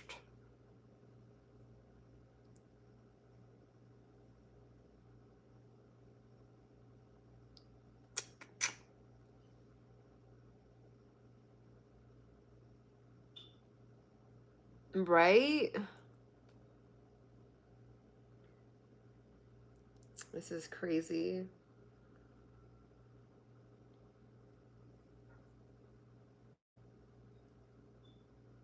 I mean, it's like, it's wild.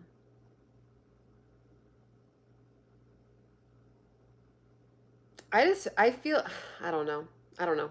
I don't want to get flagged for anything, so it's just not worth it for me to really go in on like a couple of real opinions, like meteor opinions that I have. I know. See, I knew I was going to do that. I know. I said 10 minutes, and then now it is 30 minutes later.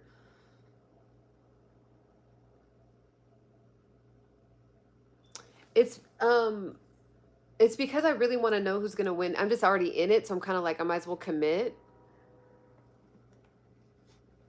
I actually got these from my TikTok shop. It comes in like a whole package. If anyone wants to check out my TikTok shop, link down below.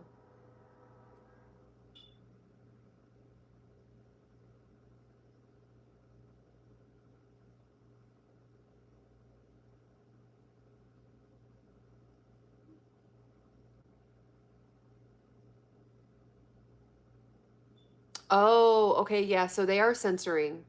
Wow.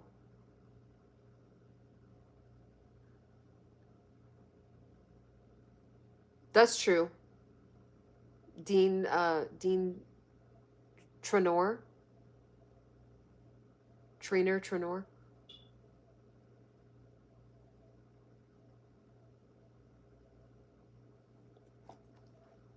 Okay, I think I really am. Like, I'm starting to get tired. I'm starting to get tired. So I think I might turn it on in, y'all. I think I might turn it in. I can't even talk anymore. Oh my God. Here we go. We have another one.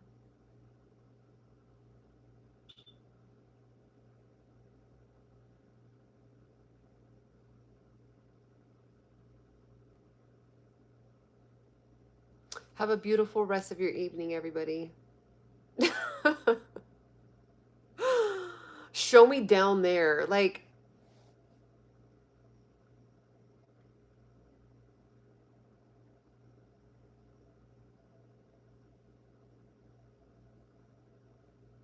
are you really not able to meet a woman, have nice conversation, get to know her, date for marriage, and then when that comes, the gifts of what come with that show? Like, you're going around to lives asking random women to show down there, and that's what you want to be known for now in this chat. It's crazy. All right. Have a beautiful rest of your night, everyone. If you're not subscribed, subscribe. And I'll talk to you tomorrow. Bye.